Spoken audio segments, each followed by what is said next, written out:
Amy Scarlotta. And my name is Riley Hamilton. And this is Turtle Time! We did it. Happy Thursday or Friday to our turtles. How are you doing? Yes, I'm doing good, and I hope our listeners are doing good. It's May the 4th when we're recording. Oh yeah, I didn't even think about that. You didn't see any May the 4th be with you I haven't stuff? been really on the memes this morning. Have you seen any good ones? Not really. Andy Cohen wished everyone a May the 4th be with you, which I didn't know he was like a Star Wars fan. Okay, child of the 70s. Yeah, I thought that was kind of nice. But no, I haven't been into any Star Wars related news today. No, I didn't even see a few days ago. I didn't see any "It's Gonna Be May." Oh memes. Yeah, what's going on? Maybe we're like finished. I think people are tired of May, but it is nice that the Star Wars holiday like sort of exists. Like people honor Star Wars on May the 4th. Sure. What's your relationship with Star Wars? I was really into it as a child. You know, I went and saw the original movies in '97 when they re-released them, too. And I got really into it, and was disappointed with the prequels like everyone else. Like even when I was like, you know, how old was I then? 9 years old. I was like, that movie sucked. Like I was like, boo. So you didn't like Phantom Menace when you saw it, even at a young age? Yeah. When you're supposed I to. don't think I was just buying into the hype. I think I like actually was like kind of let down by it. And then did you watch the rest of the prequels, or you're so disappointed? I did. I think I just like. I used to participate in like midnight movie culture, like in like high school and through my 20s. Like I would just see like any big movie that came out at midnight for the fanfare. Yes. So I saw a couple of them, I think, at midnight for fun. And then none from the Disney era? I've seen those as well. They're fine, whatever. I just don't care anymore. I'm so like jaded. I don't know, are you into it? Yes. You love? I didn't know. No, I'm a huge Star Wars fan. One of the biggest. When Force Awakens came out, we saw it at a midnight. The Mann's Chinese Theater. Yeah. We went nuts. I mean, we were a part of it, and I loved Force Awakens. I didn't love Last Jedi. I know that's very controversial, but I didn't love the second entry in the Disney Star Wars universe. And then is that the Rian Johnson one? Yes. Okay. And then the third one was a stinker, only because they just couldn't get this trilogy to work. Anyway, my feelings with Star Wars are complicated. I didn't know you were a huge fan. Yeah, I'm a huge Star Wars fan. So if any little turtles want to talk to me about Star Wars, that's another avenue that I would love to explore with you all. Okay. I did see. I think maybe I can't. The thing is, I can't keep the new ones straight. What was the? I don't know. The one with. Was it the first one with Adam Driver? Yes, that was Force Awakens. At the El Capitan, and they had the organist play before, and that was fun. Oh, that's very fun. Oh yeah, Adam Driver is like the best part of those films. The best thing they ever did. The best casting. Yeah. Well, yeah. We have to get you. Have you been to the Disneyland? No one will let me. World? No one will let me go yet. Oh I don't have it in me to like. Because isn't it so busy and packed for the rest of all time? Yeah, I've been a couple times. I've been no, I'm such a loser. I've been 3 times. Really, to the Star Wars world? Yeah. Wow. Okay, well you tell me your hookup and how you do it, because I would love to go. I always thought when it first opened, I was like, yeah, you'll never be able to go for all of the rest of time. But if you game it right, you can do it, and it just sucks because. Now you have to pay for Fast Pass. They call it like the Genie. They're like nickel and diming you at every corner. So it does suck in that regard. I hate waiting in lines. That's a huge flaw in my character. I don't want to wait in line for anything. I hate that. So yeah, the Fast Pass is like necessary, but you have to pay extra for it. So by the time you're like getting a park hopper ticket, it's like $250 or whatever. So it is a splurge.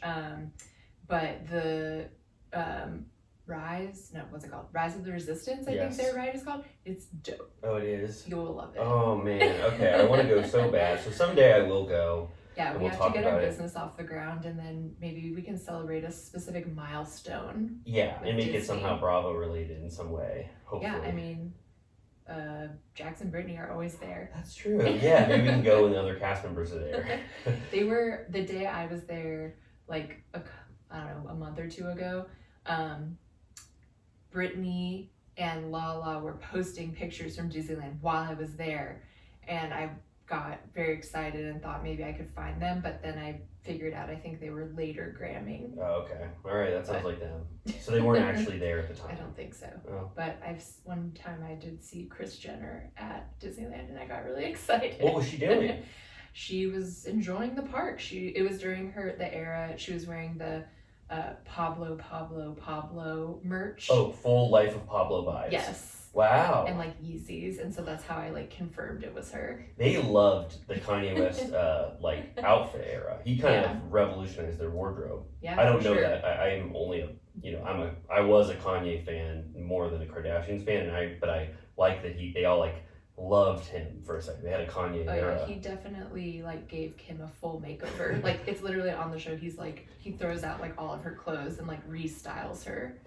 Was it good that he did that? Were her clothes pretty bad before? I mean, she was definitely tacky. But that was kind of like, what more do you want from Kim Kardashian? But yeah, he definitely like ushered her into her fashion era, and now she's like the queen of the Met Gala, where before she like wasn't invited, and like, you know, she's basically made her way into being like best friends with every like couture designer, which for a long time I was resistant to because I was like, she doesn't belong, and now I'm like, who cares, I guess.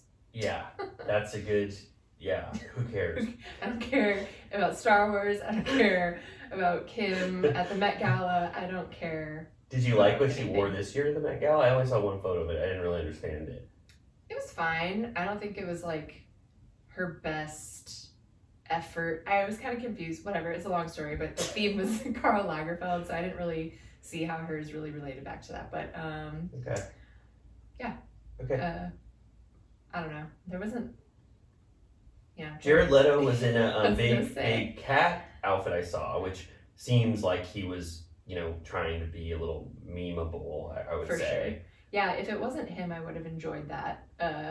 He is a little much for me, but yeah. Karl Lagerfeld had a cat that he like left his fortune to, named Choupette. Really? And so that's who he was. All of his fortune? I have to look into that. He left. I think that his like lover owns the cat, and so then maybe it was like them combined. I'm not sure. Is the cat still alive? Yeah. Oh, what's it doing? Chilling. Doesn't have to work again a day in its life? Hell no. Wow, okay, well, yeah, I had no clue any of this happened, so that was kind of a fun update for me to hear that. That's interesting. Yeah, I'm gonna leave.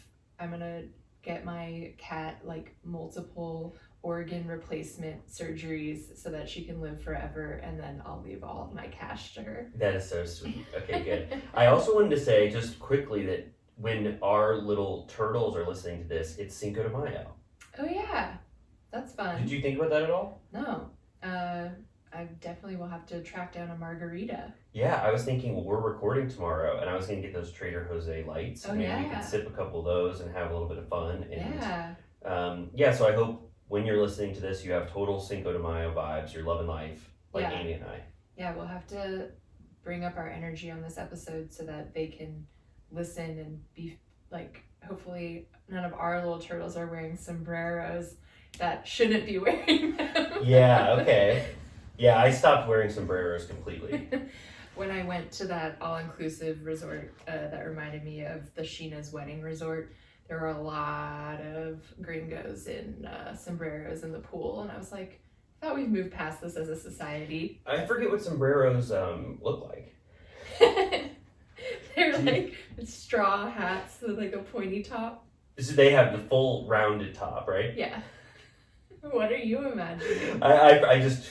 When you said sombrero, I'm like, I know that's a hat type. I know I don't wear those ever anymore in my life. But I'm so removed from sombreros that I don't even remember what they look like. But now I sort of get an image. Do they have a band, a colorful band? Sometimes. Okay. Well, happy Cinco de Mayo. Maybe a little pom-pom dangling. Okay. Well, that's amazing. Yeah. So, all right. Well, the first thing, I want to touch on the fact that people have seen maybe on TikTok that you have officially caught up on Summer House. Yes, yeah. Do you want me to just share a quick, Summer House minute update? Yeah. So I raced through Summer House, and it's honestly, I've heard it's a Guinness Book of World Records record. I'm the fastest person who's ever watched Summer House. I started it 3 weeks ago, or maybe 4 weeks ago, I watched all 7 seasons and 2 seasons of Winter House in, I think, 3 weeks. So I know everything in the world about Summer House. I lived 7 years with them in 3 weeks. Isn't that kind of shocking? Yeah, I was talking to Jimmy about it, and he was like, what the hell? He was like, he watched it so fast, he must have just been watching TV for 24 hours a day. And I was like, I see no problem with this. Like, that's how I watch TV. Like, yeah, what? I was also sick. Yeah. In case you do think that was insane, like too much of a TV watching experience, I was a little sick. I mean, I watched like all of The Sopranos in like a month and a half. Well, and I was for your first time? No, during COVID. Oh, good. Wait, was that your second time? Yeah, I don't think I had watched it since it was like on.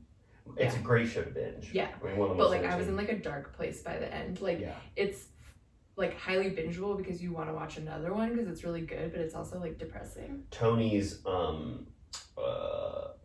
what's it called again? His sociopathy. He becomes a darker person as the series goes on, to the point where, I mean, no, I'm not going to spoil Sopranos for you all, but yeah, it is. I can imagine that because it's a slow descent when you're watching it week by week, but binging that, it gets much darker. Yeah, it's sad. A lot of death. Anyway. So, right. So Summer House, the opposite of Sopranos in some ways, in terms of a summer fun vibe. But yeah, I loved Summer House the whole way through. Yeah. And because I watched it so quickly, you can't even focus on like bad episodes because you're just like binging through it. Yeah. And I guess my big takeaways, I'm so interested in the Carl and Lindsay dynamic. Yeah. Because I saw little peaks of their, sexual chemistry and them liking each other. And I know Lindsay has liked Carl for a really long time, and I think he wasn't like, hey, Carlito! That was a really, really good Lindsay impression. I love that. Yeah, she's been calling him Carlito since the second season. She's been waiting in the wings for him to be broken down enough to date her. I think you're right. That is like, I'm not like I don't want to go that far because I'm not sure about Lindsay enough to say that. But you've been watching, you sat with it a lot longer. But yeah, there does seem like she's been waiting for Carl for this moment. Carl has been on a journey. Yeah. One of the strongest arcs of any like Bravo figure, where he starts out like a party animal, very drunk, blackout, mean drunk. He's like the opposite of Kyle, where he's like kind of mean drunk. Yeah. He has this. The whole first 2 seasons are like about Carl and his relationships and how he's like messing with all of the girls' heads, his fuckboy era. Yes, exactly. And then Kyle has a little bit of that. And then to see Carl and Lindsay now like end up with each other, I think we've talked about this a little bit, but I'm not fully seeing this love, and I wasn't shipping them the whole time, So when they come together, I'm just as confused as like Kyle and Amanda and Danielle a little bit. Do you feel that way? Yeah, no, I mean, it's like, I feel like the entire internet, whenever you like look it up, and like you got some of these comments on your take, but people are just like, I'm scared that Danielle's just gonna get bashed so hard online for not being happy for them being engaged. But I'm like, I don't understand what people aren't seeing about the vibe being off. Yes. Like, people are just taking it at face value. They're like, they seem in love, they seem happy, what's the problem? And I'm like, you don't feel the fucking dark energy looming around their situation. Like, it's like built off of sadness. Like, his brother died. He was like heartbroken. He's newly sober, which like, I'm not saying like, like I'm happy for him that he's sober. Like I hope he's like emotionally doing well. Like I'm happy for him getting his life together and like figuring out the kind of person he wants to be and everything. But it feels like he just like zoomed immediately into this like very serious relationship. She was just like waiting there, like finally, like someone will like marry me, lock it down, like my eggs are ready, let's go. Yeah. And it just feels like icky to me, and it's kind of hard to explain. It just feels like depressing. Yes, I fully agree, and I don't like want to like, if they are in love and like we're wrong or something, but the evidence of their love is just literally them saying, I love you so much, Carlito, I love you.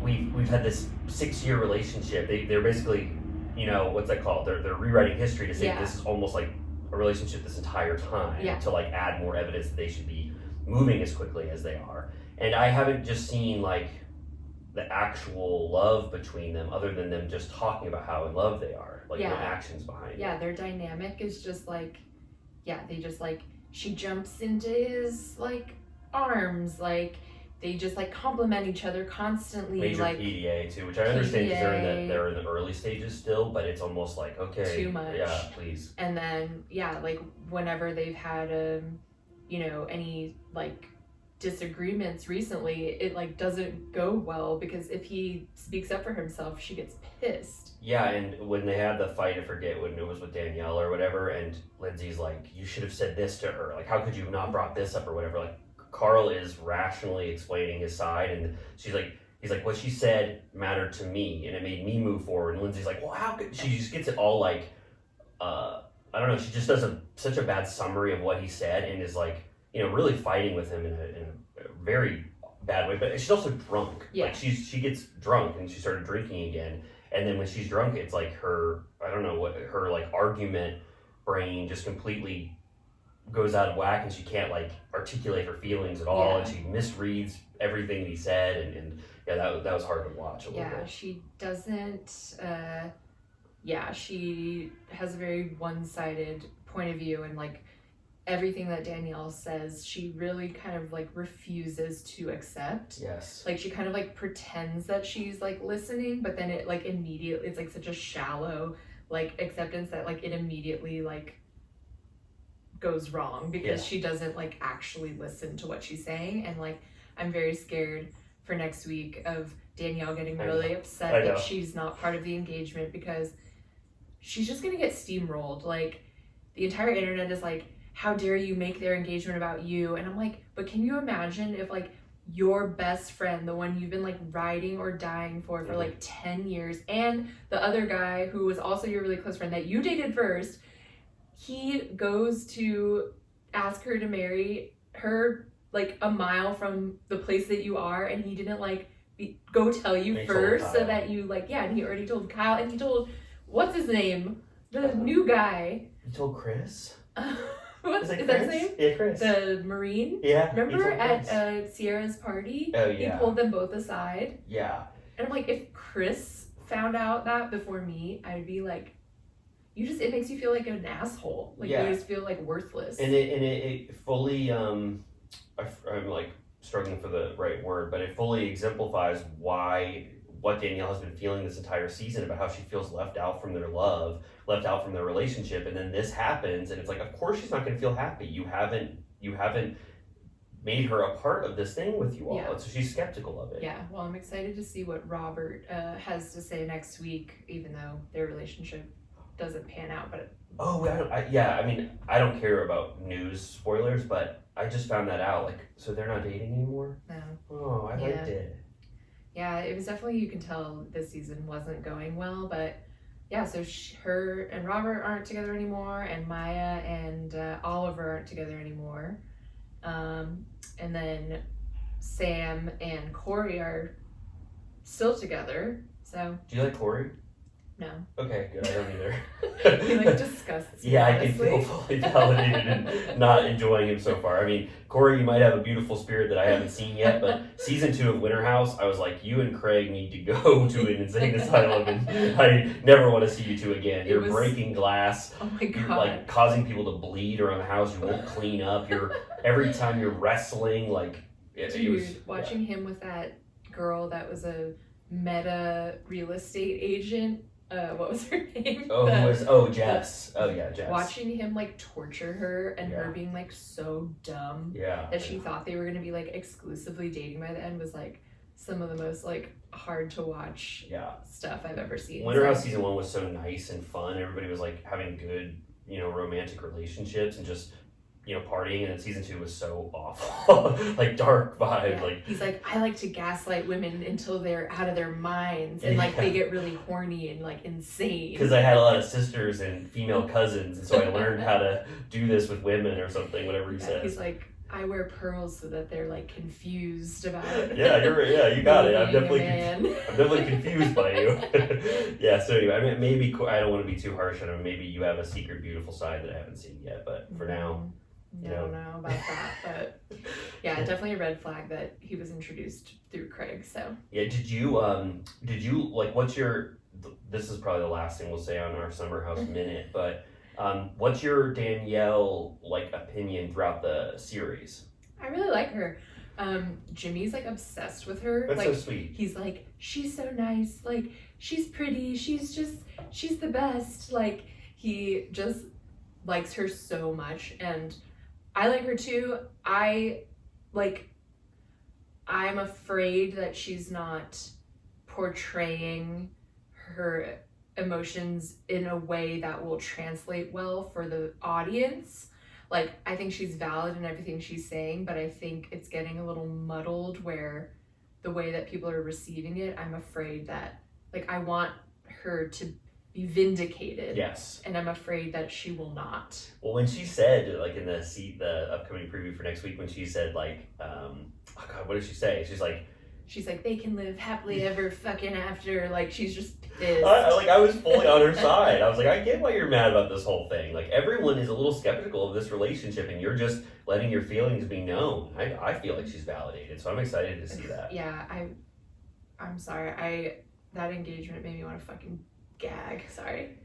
Let's. Anyways, that was the Summer House. Well, let's talk about minutes. this, but we're really never going to get to this Summer House era until we do like recaps. Yeah. And we can specify in our breakdown that we talk about Summer House way longer than we thought. But yeah, I didn't feel anything from that proposal. Like, you know, we sort of mentioned that, or we talked about it, but it felt very flat to me. Just that's how I feel about their entire relationship. Like, it's just like dead inside. Like, I don't know. It just feels like very like plastic, and like Carl seems sad.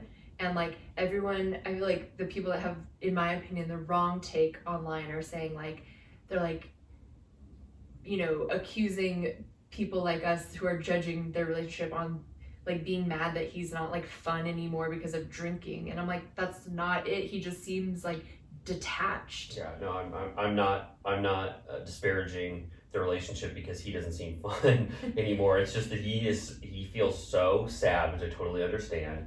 And this relationship just, I am not seeing this actual like beautiful love that they keep talking about between them. It just feels like they're like checking the box, like they want security, and he's like, I'm a new man now, this is my new life, like here's my wife that I will have, and she's like been begging for like security for so long, and like she froze her eggs, like she's like needs to do that soon. Like it just feels like very like the clock is ticking, like let's just like do this thing, we already live in the same building, let's just move in and pay $13,000 a month rent.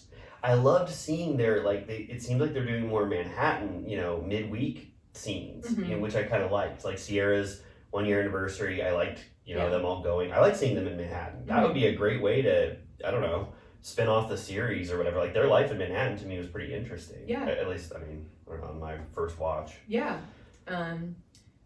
I'm just like, I'm concerned for Carl's well-being. Yeah, me too. I mean, he seems, you know, very sad. I hope that this relationship with Lindsay is born out of some love. But there is some like glimpses that he physically needs her. Like if you're watching, like when they go on like camera. Like when his knees buckled before he proposed and she had to catch him. Yes, exactly. And then he was just like, just hold me right now, which is, you know, sweet. Typically that would be a sweet scene, but also I feel like it's like there's some deep trauma there, obviously, and he like physically needs Lindsay, you know, near him during this time, which is that love, or is that like needing the support of someone who really loves you during a hard time? Yeah, because like she was really close with his like mom, like she was like in their family mix kind of, so it kind of almost feels like he's like marrying his like sister, like someone that's just like very comfortable with his family, that's like, you know, I don't know. He said that specifically. Remember, in the second season or third season, he's like, "You're like my sister who I want to fuck." Do you remember that? No. He's like wearing lifeguard attire or something. I hope I'm quoting that accurately. I'm almost positive he said that exact quote. So was that after he finger banged her?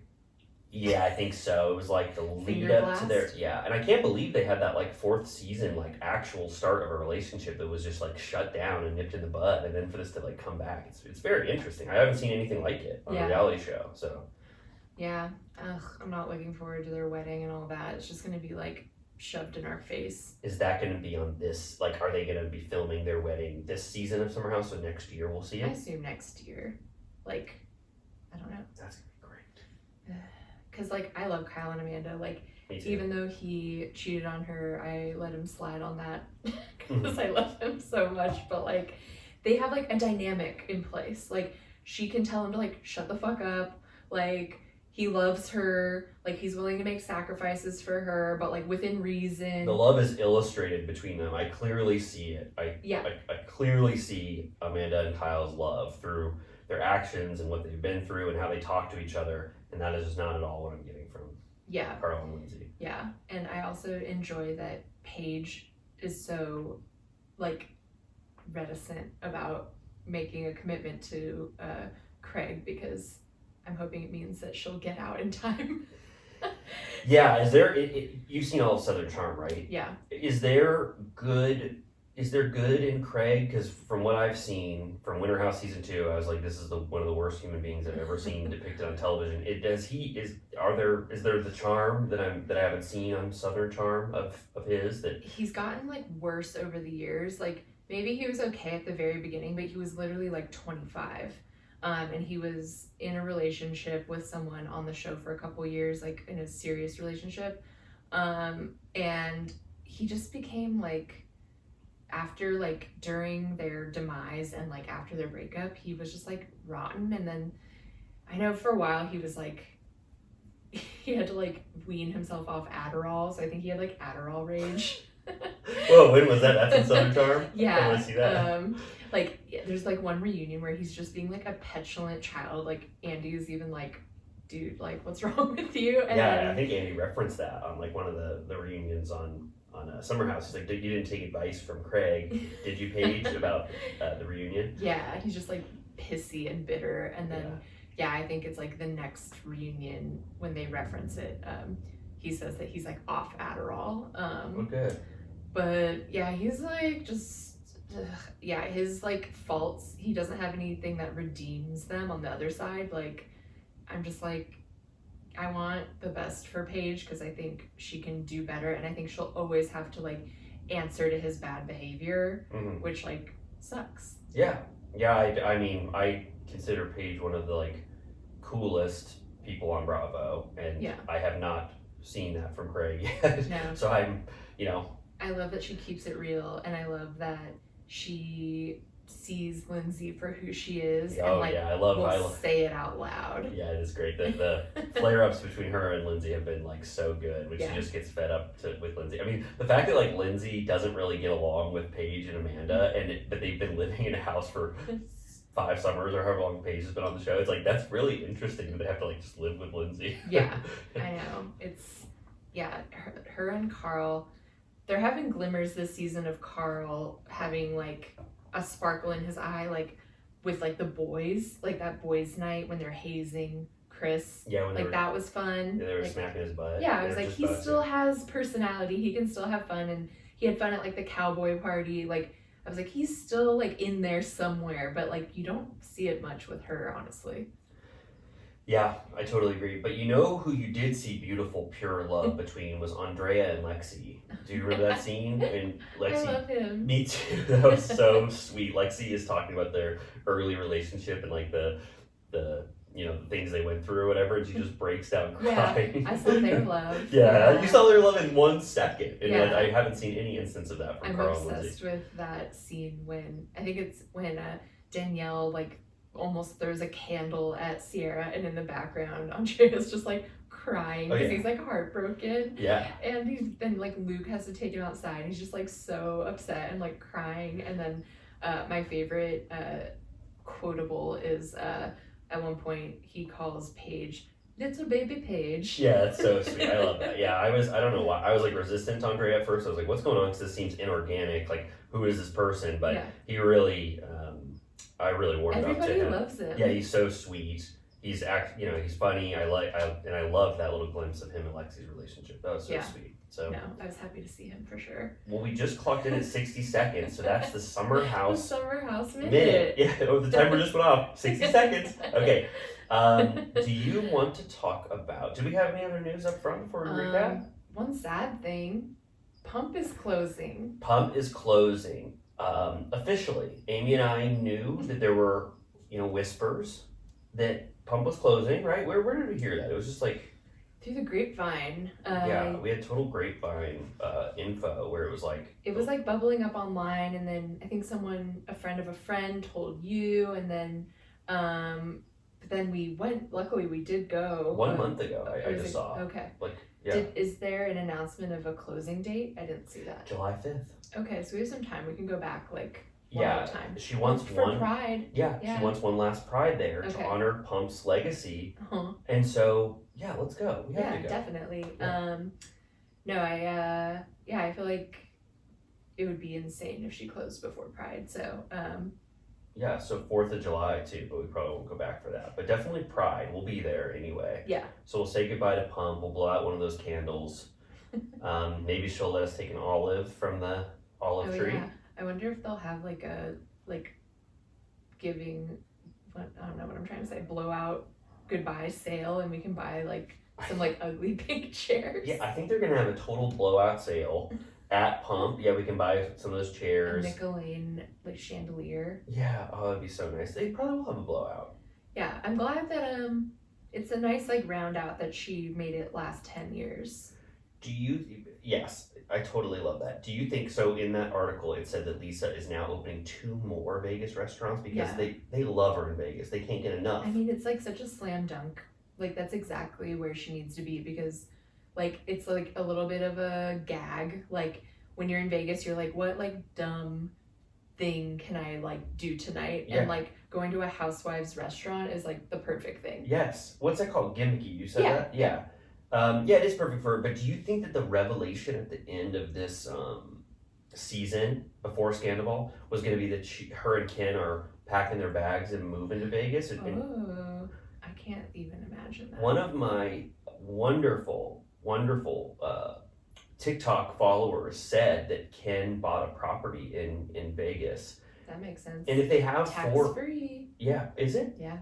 Nevada. That's why people keep moving there. Oh, really? They have no taxes? And there's a new mansion tax in California, so.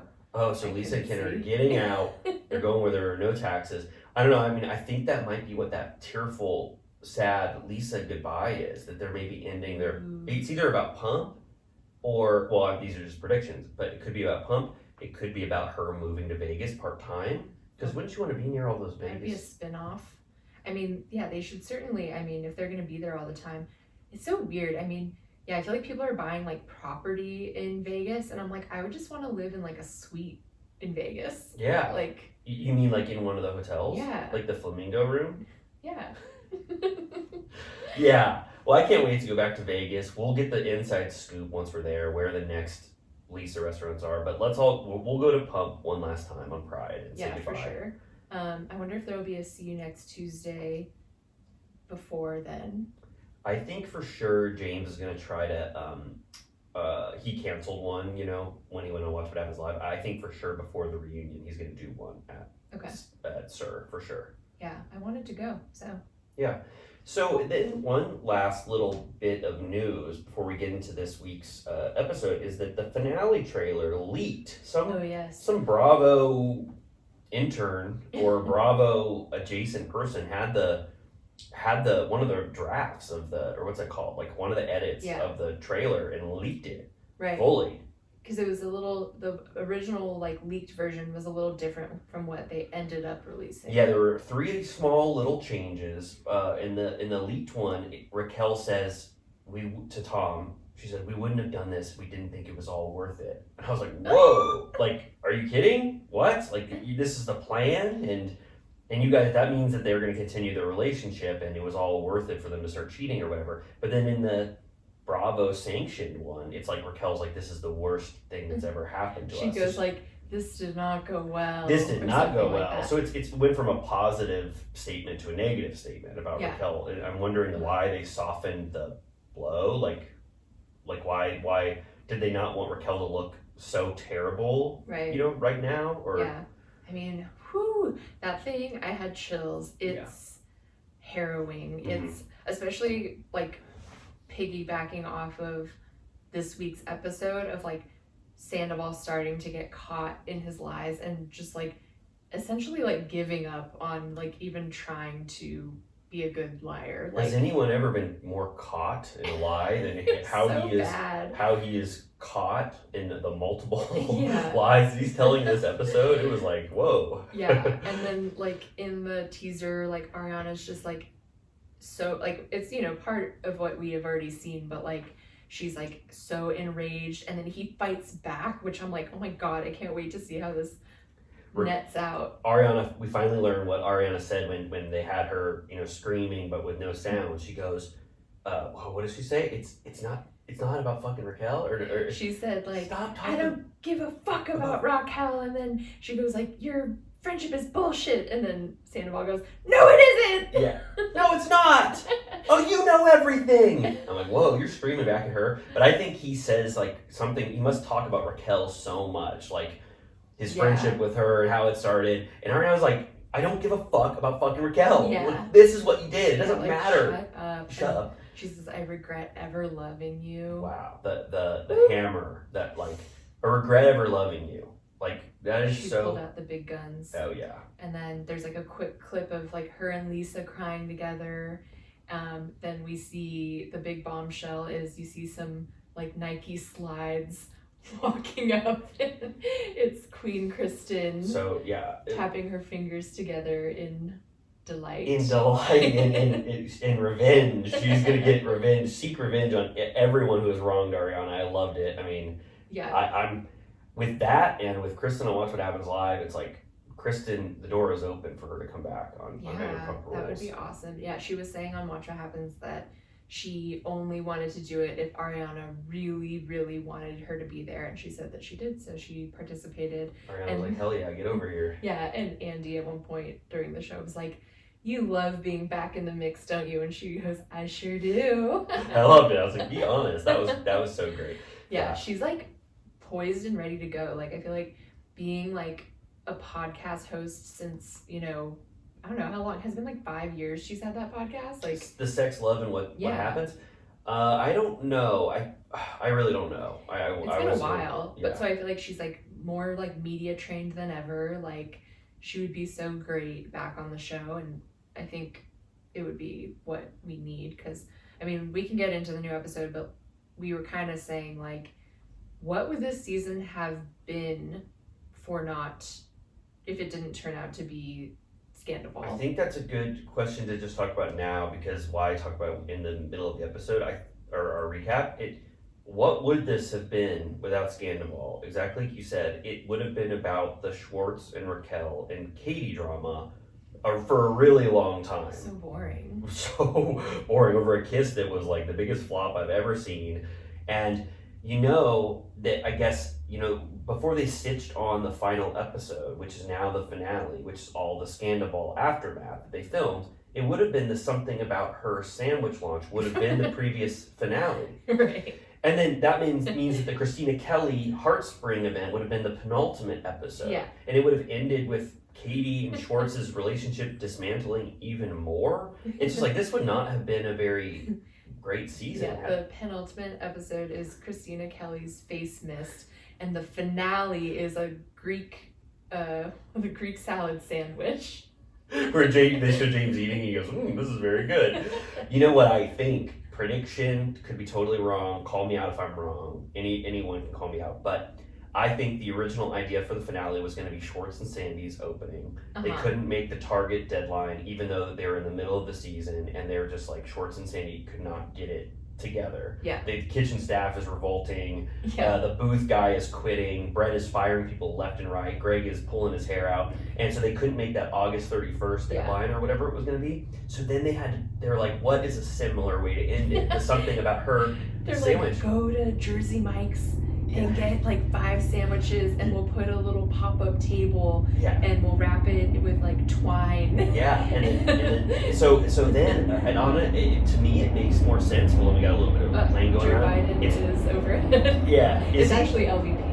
Oh yeah, I was gonna say Bravo producers are swarming in because we're getting too real and we're taking a peek behind the curtain. Bravo SWAT team. But I think they had to push up. There's something about her launch in general. That's why maybe nothing has gone on. That's something about her space because they weren't ready to fully go into something about her storyline. Right. But they had to pull that to the forefront because they wanted a similar closeout to the season. So instead of Schwartz and Sandy's grand opening, it's something about her launch or whatever it's gonna be. They should does Bravo then pay the rent if they're like, we don't want you to open yet? I'd be like, okay, well, can you pay rent because it's been a year? Yeah, we have a lease, or you know, or who knows? I mean, we might have to look into it if they actually did get the lease at that time and it's just been sitting there. I can't imagine they're just letting it sit there for 6 months without any activity. That's another reason I wanted to go to See You Next Tuesdays, because I want to see is it still totally empty the way it was a month ago. Yeah, me too. Yeah, what's in there right now?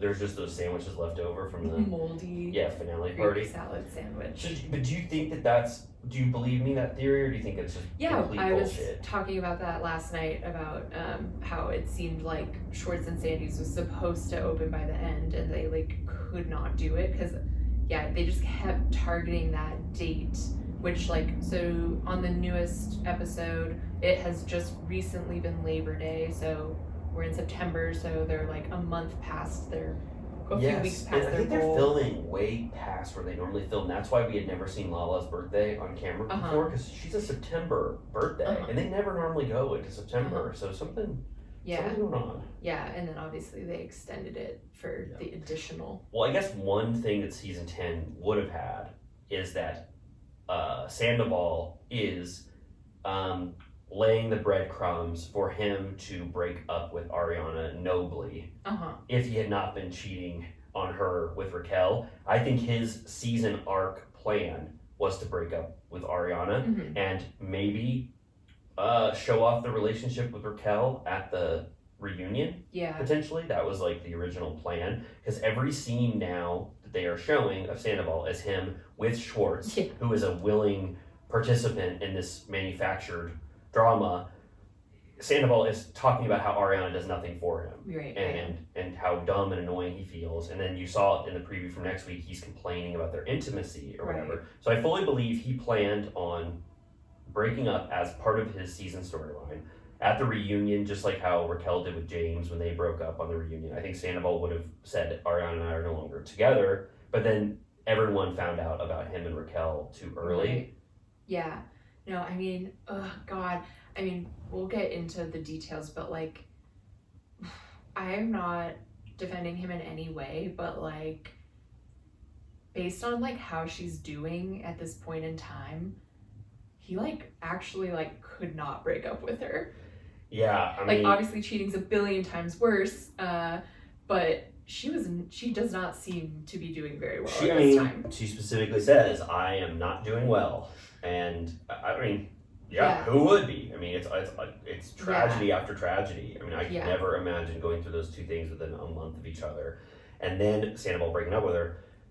I get what you're saying. And he said that in a Howie Mandel interview. He said, which I don't want to validate him, but and he keeps bringing it up, which is okay, well, you're not the martyr. I'm just saying Wait, Amy, no, let's take a moment to validate Sandoval and say that we've completely switched sides and now we agree with Sandoval completely. Team Tom. You guys heard it here first. Amy and I just fully switched to Tom Sandoval's side. But I'm not even sympathizing with him. I'm just saying if your relationship is slowly going into the ground over the course of probably a year or two, and then just as you're rounding the corner on considering doing it, this shit keeps happening where you're fuck, shit, god damn it, now I really can't because that's too fucked up because she needs support. I mean, well, his love for Ariana must be fully in the tank, on empty, because he has no remorse for what she's actually going through from what I've seen, especially when her grandma dies. Yeah. He's just like, I don't even want to spend time with her at the house to be with her during this time. Yeah. So to answer your original question, because I don't know if we fully did, would season 10 have been good without Sandoval? I think the answer is no. Yeah, it seems like all the juice is like any like Easter eggs of like us inferring what's to come. In this episode, I'm just saying it, even the Easter eggs and even having a full Sandoval outbreak timeline could not save this episode for me. I mean, should we just get into it? Yeah. So how did, I'll say my thoughts after you because I haven't heard your thoughts at all. Okay. How did you feel about this episode? I mean, it's hard to compare because last week was so strong. You and I were like riding high last week. We loved life. It was so good last week. Yeah, last week was like old times. Like just like so much was happening like on screen.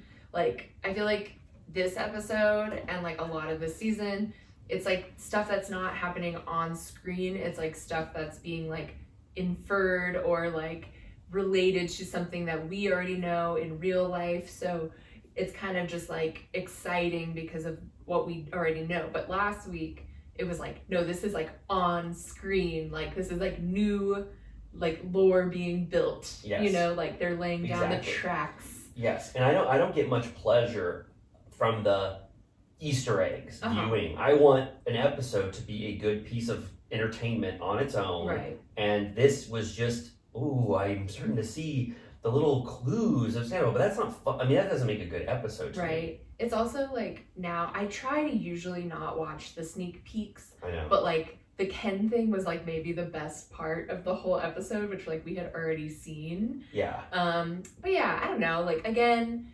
I enjoy watching it no matter what. Like I enjoy myself.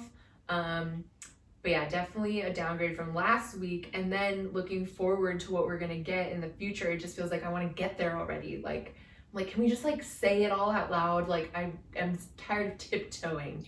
But this feels like we're basically as close as we can possibly be to like the rails falling off and like Sandoval just like basically giving up and like it's crazy. Yeah, you see him give up on his like lie at the end of this episode where he's just like, I don't know. I can't even defend myself right now. But yeah, I didn't have any pleasure watching this episode. I knew probably 20 minutes in when we're still on the glamping stuff. Yeah, I was like, pretty boring. I was like, this is boring. And then I didn't like how they edited in the Sandoval thing. It just made no sense to me, them rewinding and fast forwarding. And I hated that. And I didn't understand, like, we talked about this, but Lisa told Ken, I mean, the timeline is insane. Raquel showed up to, I guess, can we get into it? Because that's like the beginning of the episode? Or was there, well, just, I guess, general thoughts before we move in and do a deep dive, because we'll talk about that. But I just thought this episode was so boring. If you have an episode that is comprised of two big events, and one of them is glamping with Raquel, and the second one is Christina Kelly's heart spring event at the end of the episode, that's a stinker. I'm calling it. That's a stinker. And even though they laced Sandoval in here because they're starting to know and they wedged that in, it was so confusing. Yeah, it should have been like they got a confessional. Lala was in a confessional, and this is after she knew. And she talks about her realizing in real time, instead of it being a scene between her and James where they're rewinding and fast forwarding how this drama started to erupt. I just thought it was the worst. I hated that. It was both like, so it was like convoluted and confusing. Like it was just like what? And then they kept cutting to like other events that like weren't on the show, but I'm like, well, what was that? When Lala is telling Lisa about the Labor Day thing, it's like, when was that scene filmed? Like, where's the fast forward? And there were like multiple throughout the episode, like references to scenes that aren't in the episode. It's just like, huh? So generally, I thought this was a stinker. You were okay with it, but it was a come down from last week. Yeah, I would say. Okay. It just feels like it felt like they had to like insert these items so that we can land on their like reshoot stuff. Yes. Post skin. I would have I wish that they could have almost just scrapped this episode and said, fourth wall break. This is how when we learned about it, and this was the original arc of the season, and then now we are. I mean, I know they couldn't have done that, but one of the cast members could have done something like that. But this just felt very shoehorned in. That Sandoval stuff, and then the rest of the episode was so boring. It's not even about it. I mean, I don't. It was called Lady in the Glamp. Yeah. Lady in the Glamp. So a play on Lady and the Tramp. Are they calling Raquel a tramp? Maybe so. What is up with these titles? Yeah, kind of whack. So it's Raquel's 28th birthday. She's the only one still in her 20s. Sheena says. Yeah, which is funny. So Sandoval's what is his real age? We think he's 41. He's 41, but every article says he's 39. Yeah, so it's when they're hanging out, it's there's a 41-year-old at a 27, 28-year-old's birthday glamping, which is all right. To me, goals. I know we don't like Sandoval now, but if I'm a 41-year-old, I'm hanging out at a fun glamping party with 20-year-olds. Mission accomplished. Well, 120-something. Yeah, right. The rest of them are straight up 40. But so they all drive together. They're all just smiling on the way there, which I will say I would go to that place. The glamping place. Oh, I have the opposite take. So where do you stand on camping and glamping in general? No, I like the idea of clamping and camping and doing all that kind of stuff. But I thought that glamping place looked like shit. They get to this big bag of shit, like Raquel looked when she showed up to the SIR meeting an hour and a half late. I just thought it wasn't very scenic or beautiful. It was a dirt patch. It was a dirt patch with their animals that you're feeding with your pumpkins. It had a $12 firewood. I paused it. Quiet time at 10 p.m. It was a king size bed and a queen size bed in two of the different yurts. I didn't like that the owners were with you the entire time, telling you when. Hey children, fire time. So I guess it also is just a little bit of it is just my response to this episode. I'm down on it, but Well, it was also hot. The peak of a heat wave season. I bet you, I was just up in that region last weekend, and it's so green. So I bet if you went in spring, springtime, it would be pretty. But yeah, I imagine it was very hot. Well, what did you like about that glamping vibe? I mean, I just like camping anyways. Okay. And then I thought that the food looked good. The homemade ranch. Mm-hmm. What did they make? They made cheese bread. They made some meat. Yeah, there was roast chicken, and I don't know. It looked fun, but again, I was also saying there are a million places you could do something like that. I think that one was 3-ish hours away. You could do that in Joshua Tree. You could do that. But it seemed like they skimped on the glam a little bit. It wasn't that glamorous. Just camping. Yeah. Right? I mean, besides the big, nice tents or whatever, the rest of it was pretty, I don't know.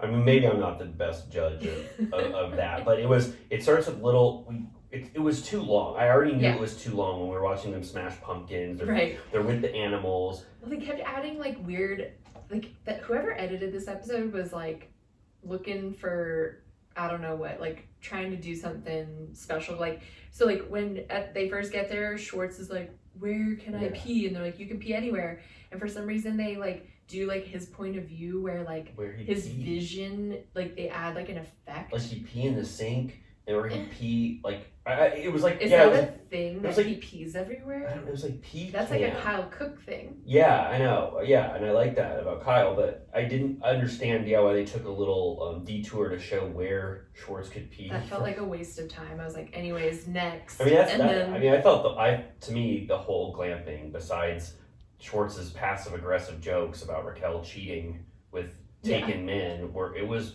so boring. I could not believe the 20 minutes of the episode were dedicated to this glamping trip. It's then we spent a few minutes with the animals, which wasn't very interesting, and then the pumpkin, and everyone Sandoval does a ninja spin because he always has to be so extra with everything he does. And then he did this sort of thing where you spin around to create more force and then you throw it down. Yeah, so that's of course exactly what he would do, and then exactly what Ariana would do would be to just drop it with no energy whatsoever. I'm just poor Ariana. And it rolls away. She has to go on this trip with Raquel, who she thinks is her friend, and then she has to throw pumpkins on the ground and feed these animals, and she's just in the, so sad about everything that's going on. I just felt so bad for her. They call out Sandoval in the closed captions when he says anticlimactic.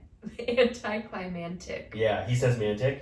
Yeah. Instead of climactic, yes. which is the right way to say it. Yeah, they called him out on that. Yeah. Jimmy made a funny. He made it funny while you're watching? He was saying that Sandoval got the ick when Ariana couldn't break the pumpkin. I think you're probably right. He was so bummed out that Ariana couldn't do that. And then he was Ariana's like, come on. Yeah. And then Ariana was like, I don't smash pumpkins or whatever. Which I was just like so, like, she's just so sad. It's like so sad to and watch. And then they we're about to go to the next scene, right? Oh God. But she finally smashes her pumpkin and like they feed it the things and she goes, wow, they love it. But it was just like, it was so lack of any enthusiasm. It's just like, girl, like, why don't you go like have a rest? Like, it's fine. And then we have to go to Lala's new office, which I'm unclear on what she needs it for. It's empty, and she's just like putting things on display like one by one. She was like, hey, Schwartz disparaged my business in the last episode. That's gonna affect me feeding my daughter, so we have to do a scene where I show off my new robes. We have to have a full scene dedicated to give them Lala. But I did notice what Lala was wearing this episode because I'm starting to try to look at their wardrobe more like you, just so that, because I always just don't notice that, and I kind of liked what she was wearing. A black beanie, wasn't it?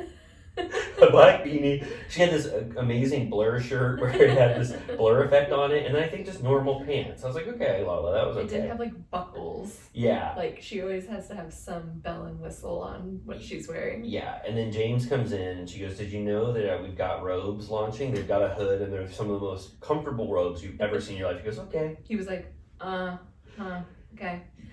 Which I'm like, what is this business? Like, I feel like she buys those on like AliExpress.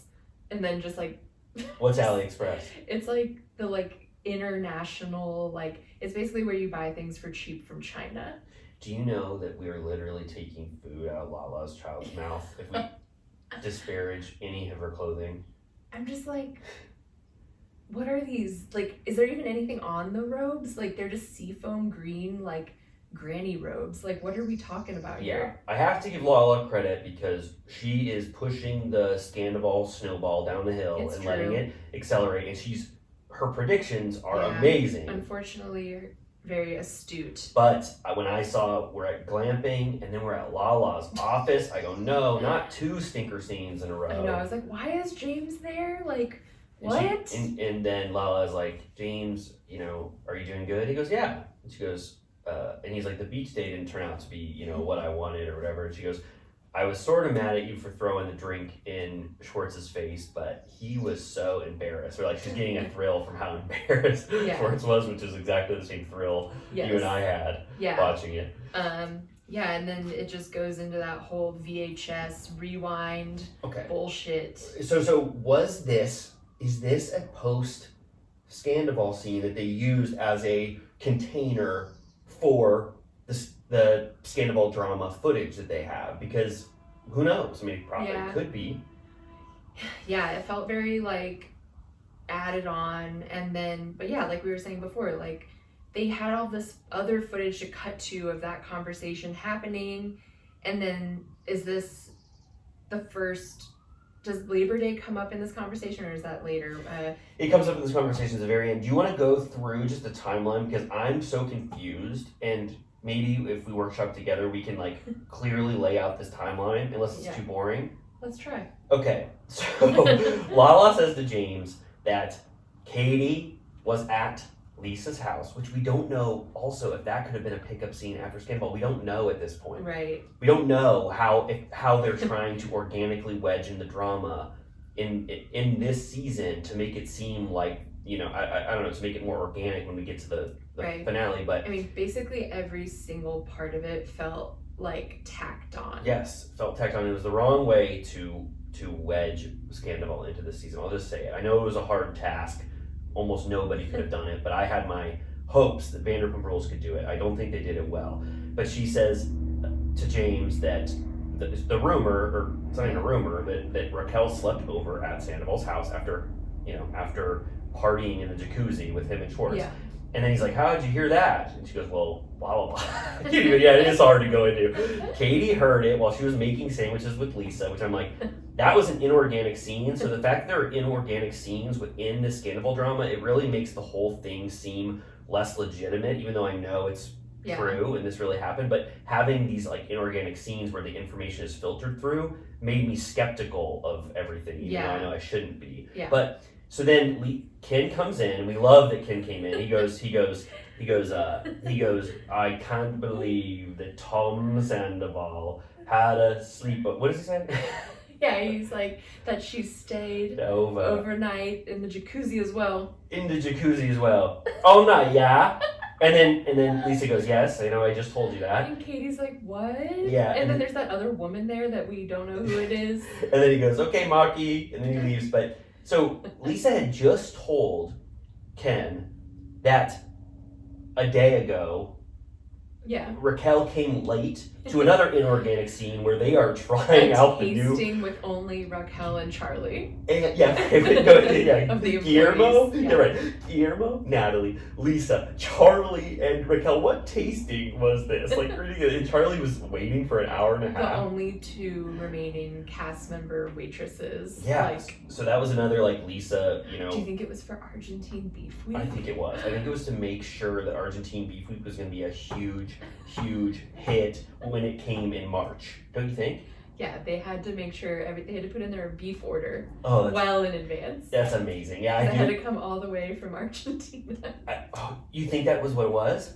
They put it on like a freighter. I think so too. I think they were getting. Well, I wish there was some indication that was true, like an Argentinian I think flag. there might have been beef on the table. Well, we should watch again. Yeah, let's take a pause. We'll watch the episode and we'll declare that. But we have to watch the entire episode again. Yeah, so just take a full 45-minute break. But it was so strange. So Raquel rolls up looking like a bag of shit an hour and a half late to her Sir tasting with Guillermo and Natalie. Which, by the way, she looked good. I know. I tried to look back. I was like, did she look bad? No. She looked totally fine. And then Raquel is like, she's also a horrific liar. She's like, she has to explain to Lisa what she did the night before because she's late, which I don't think in any other world you have to explain. It made no sense. She was like, I spent the night at Tom Sandoval's, but nothing happened. And it's like, bitch, I just said hello. Exactly. Yeah, and then Charlie has a great moment where she goes, oh, it's just you three? And she doesn't let anything know on her face that she's skeptical of it, but Charlie thinks it's the weirdest story she's ever heard. Yeah. Which was great. I was wondering why Charlie wasn't at the glamping trip, because it's her only friend. Yeah, she's they really just treat her like, she's like the producer's pawn. Like, they just like drop her where she's needed. She's the Sir link. Yeah. Like, so that Raquel can have someone to talk to at Sir about the drama. She was at the beach day, so. But this Sir tasting, I was like, you can't have the best thing that's ever happened in Vanderpump Rules history and then have an element of it take place at a Sir tasting that makes no sense. Raquel and Charlie were there to taste the Argentine Beef Week a year early and make sure that the beef was good enough to sell with Guillermo and Natalie. So Guillermo and Natalie were literally waiting for an hour and a half, and Raquel showed up late to a scene. Like, yeah, that's the thing. I'm like, what's the writing on the wall? Like, are you guys talking about filming, or are you talking like, is this fake? Like, I don't know. So Raquel says something like to Lisa. She's like, yeah, I was drinking. I went on the couch. So I slept on the couch, and then it's like, and Lisa's like, I forget, she's like, it looks bad or whatever, something to that effect. Yeah, like, I loved, actually, LVP called Ariana, described her as his wife. Yeah, I know. Which I love that she got that upgrade. I like it too. I think she said, I definitely noticed that. I think she almost said it like twice. Yeah, she was like, you're an attractive young girl, his wife is out of town, and I was like, that's respect right there, because that's like, I feel like when I tell people about Sandoval that don't know anything about it, I say like, he's her wife, like just call her his wife for all intents and purposes. Me too, because it lends the gravity of like of how long the relationship has lasted for sure. And so Raquel's lie lands like a complete thud in front of Lisa, and Lala says, Lisa Vanderpump, she can smell bullshit a mile away. So it's like, okay. Is that true? I mean, I guess she smells, I don't know, does she smell? I mean, she definitely asked like a million questions, and then So then she FaceTimes the Toms. So did they end up having the tasting? Because it starts to fast forward, and they had Guillermo and I don't Natalie. think Raquel tries the beef. Oh yeah, so right, she didn't. I don't think so. So then, so then Lisa. Sorry, I'm What starting if to they get too just comfortable. made her like eat like a giant plate of beef, like the like boy eating chocolate cake in Matilda? Yeah, where she they're has like, to eat it now all. you have to eat it all. She has to eat the serving that was for all five like of a them. side of beef. Yeah, that would be great punishment for Raquel. So then Lisa immediately, because she sniffed so much bullshit, she calls Tom, and Tom Yeah. are on the FaceTime, and they're laughing and giggling, and they love so much that Lisa's like calling them about this. Like Raquel just showed up. She looked like a bag of shit. They were like, ha ha ha ha. yeah, I bet she did.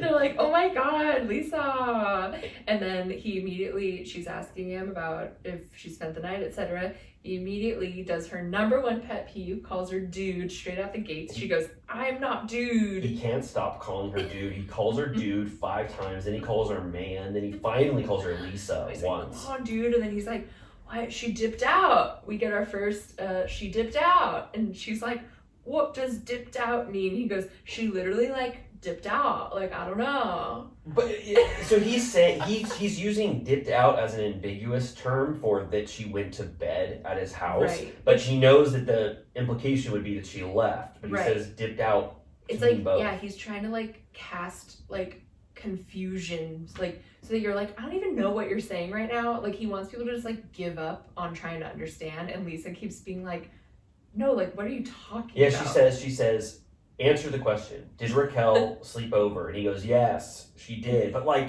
I have tons of people, sleep over at my house. Yeah. And he goes, and she dipped out onto the couch, which is true. Like he says, like it's true that this happened. They or whatever. like actually couldn't have handled this more poorly, like because that I believe, like I think that is true that he has people crash at his house all the time. Like Ariana agreed, like she wasn't weirded out by her being in the jacuzzi Not at or all. crashing or any of it. Like that's why I'm like up until this point, like them dancing at the Abbey, like her doing the jacuzzi, sleeping over, like none of that is even necessarily a red flag because that's the way they behave with their friends. So like if they would have just acted like it was the way it always is, maybe, not saying I wanted him to get away with it, but he just was so suspicious. Yes, he was so suspicious, and I'm wondering. I had this question like underlined or whatever, but like, what were the vibes like at that jacuzzi party with those 3? Right. Like, Schwartz at this point knows that that Sandoval and Raquel have kissed. Uh-huh. He's kissed Raquel. Yeah. Like she clearly likes both of them. Yeah. So they all got drunk and they left. What party did they? They left the beach. Yeah. They're all drunk as hell. They must be so fucked up at that point. Sun soaked, like Yeah. we said. They're all like after the beach, like. I mean, look how they were acting at Tower 12. So yeah, they had a And post Tower 12 party. that was, and it takes a full more than an hour to get home from there. So just speculating. This is fully alleged, like just you and I talking about it. Like they went, they were drunk as skunks. They're sun soaked from the beach. They go sit in that little jacuzzi, the 3 of them. They must be talking about like Raquel and Schwartz. Like, I'm just wondering, like, did the affair start or because the assumption is that Sandoval and her would have had sex that night, right? Right. But we don't know. We don't know for a fact. But I mean, like, what? I guess I'm just wondering what happened there. What do we think happened there? This is the start of an affair. Is this the first? So remember, like in the very beginning of Sandoval, everyone was talking about like she was staying at their house. Like, is this what they were talking about, or did she actually like live there for a while, or is that not? Because she has her own apartment. So I assumed that it was like after the James breakup, she was there in solidarity, but I think this might be what they're talking about. Right. That she was staying in the guest room and he came in. Except wasn't the original story that like he said he was getting her water or something? I mean, who knows if that's like true? Everything he says is so phony baloney. But yeah, I'm like dying to know, like. I actually don't want to know what it was like that night. Like, It sounds so gross. But this is Schwartz's official, like, he's in on it now, no matter Right. what, right? I mean, there's no way that Sandoval and Raquel and him were in the jacuzzi, and like, I don't think Sandoval would have to feel like he can't be honest about his attraction for Raquel. Am I just like, I don't know, painting a picture, but like, I can't actually imagine it not being like a super horny vibe with the three of them. I'm trying to be as delicate. Like they all fucked. I'm trying to be as delicate as I can here, and not. This is all. It's not even alleged. It's just speculation, which is we're not. Like I feel like she kissed like one and then the other, and then. I'm just saying she's attracted to both.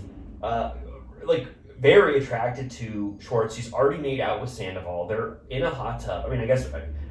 This is like Ariana was thinking about the same situation, was like, it's not weird, but now we know that Sandoval and Raquel had, you know, a relationship before this. So I mean, yeah, I just can't not like, I feel like it had to have been like a disgusting display. I think this is gonna be so sick of me. Sodom and Gomorrah. I think it was a full blown.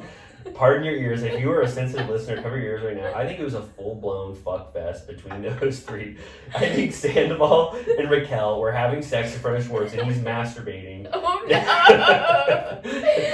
No, I'm just kidding. Visions. Yeah, I'm just kidding. But I'm just wondering, the most innocent version of this is that what they actually said was true, but there's no way that Sandoval didn't continue his affair with Raquel while she's in his house. And they're both drunk and they've already hooked up. Yeah. The question is Schwartz implicated? Because at this time, I think you have to assume he fully knows everything that's going on. He already knows that kisses happens. He probably witnessed flirty vibes at least. Yeah. And then he does full damage control for Sandoval for the rest of the episode completely. He's just, Yeah, and then, they showed, I think maybe they show this later, but like, there's like a basketball hangout with all the boys where they lie about it then. Yeah, Brock asks, he's like, did Raquel sleep over? She didn't, right? Because that would be, she obviously didn't. And Sandoval just goes, yeah. Like, he just lets him make that declaration for him. Yeah, at that point, Schwartz is like, the optics, we were worried about the optics. Yeah, we were so worried about the optics. And it's like, yeah, the optics are horrendous. Yeah. Okay, so... And then what about the smoking lounge? Oh, yeah. Exclusive weed smoking lounge. Our friend Mariana revealed while we were watching that apparently that place is owned by Woody Harrelson. Oh, really? She has tried to go before. Oh wow. Okay, yeah. But yeah, that was interesting. I also don't want to be hanging out in that scenario, just Sandoval and James high as fuck, like pontificating. Yeah, so that was the third lie, because he lies to Lisa, he lies to Brock, he lets like Schwartz lie for him, he lets Brock answer the question for himself and doesn't say an honest answer about whether or not Raquel left. I mean, he lies to Brock, I guess.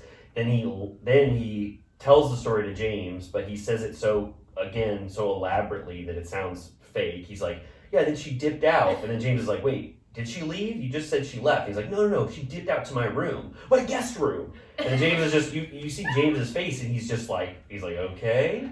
It's just like, yeah, and like, stop talking. Like, what's wrong with you? Yeah. Like, it's like he's going like the opposite route of like try and add so many details so that everyone's confused and can't quite pinpoint the lie. So we can officially call Sandoval a horrible liar, right? Yeah. And he's one of the worst liars I've ever seen in my life. Remember Kristen used to always be like, he's the best liar I've ever seen. And it's like, huh?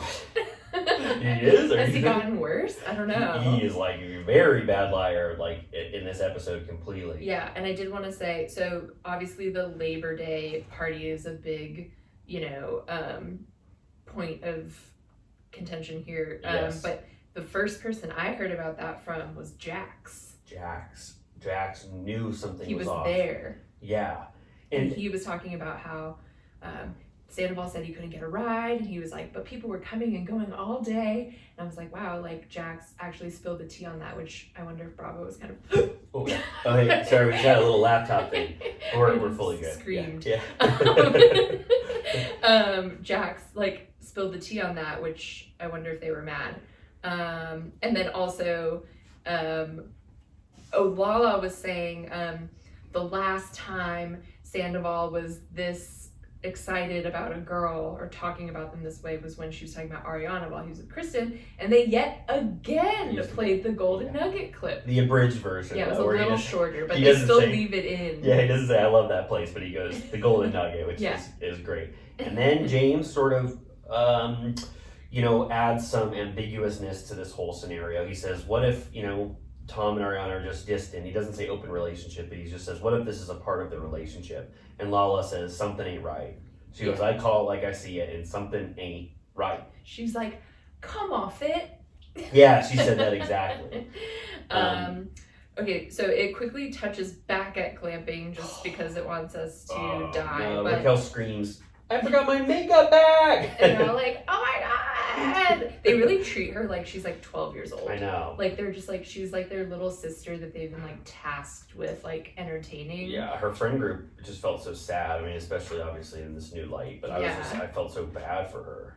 Yeah, and then Ariana's talking about her granny and she starts crying. It's really sad. And then Brock, he consoles her. Is very sweet. Like she says that like she misses her and wishes she could talk to her. And Brock says, I think you can, mate. She's here with you. And I was like, he's so nice. I love that. That was like the sweetest thing to say. Like that was really, really nice. But she really just like, I mean, like you said, she says in the confessional that she's like not doing well and barely hanging on. But like, you could just like really tell how like bleak street it is. Like she's just like has no energy whatsoever and just seems so like dejected. And like, I feel bad that she even has to do this at all, because it's like, but it's like maybe it's good that she was like out of the house and not just like totally like in bed alone, but like it's bleak street. Yeah, I mean a lot of it is I feel like she wants to be a part of this season with good reason.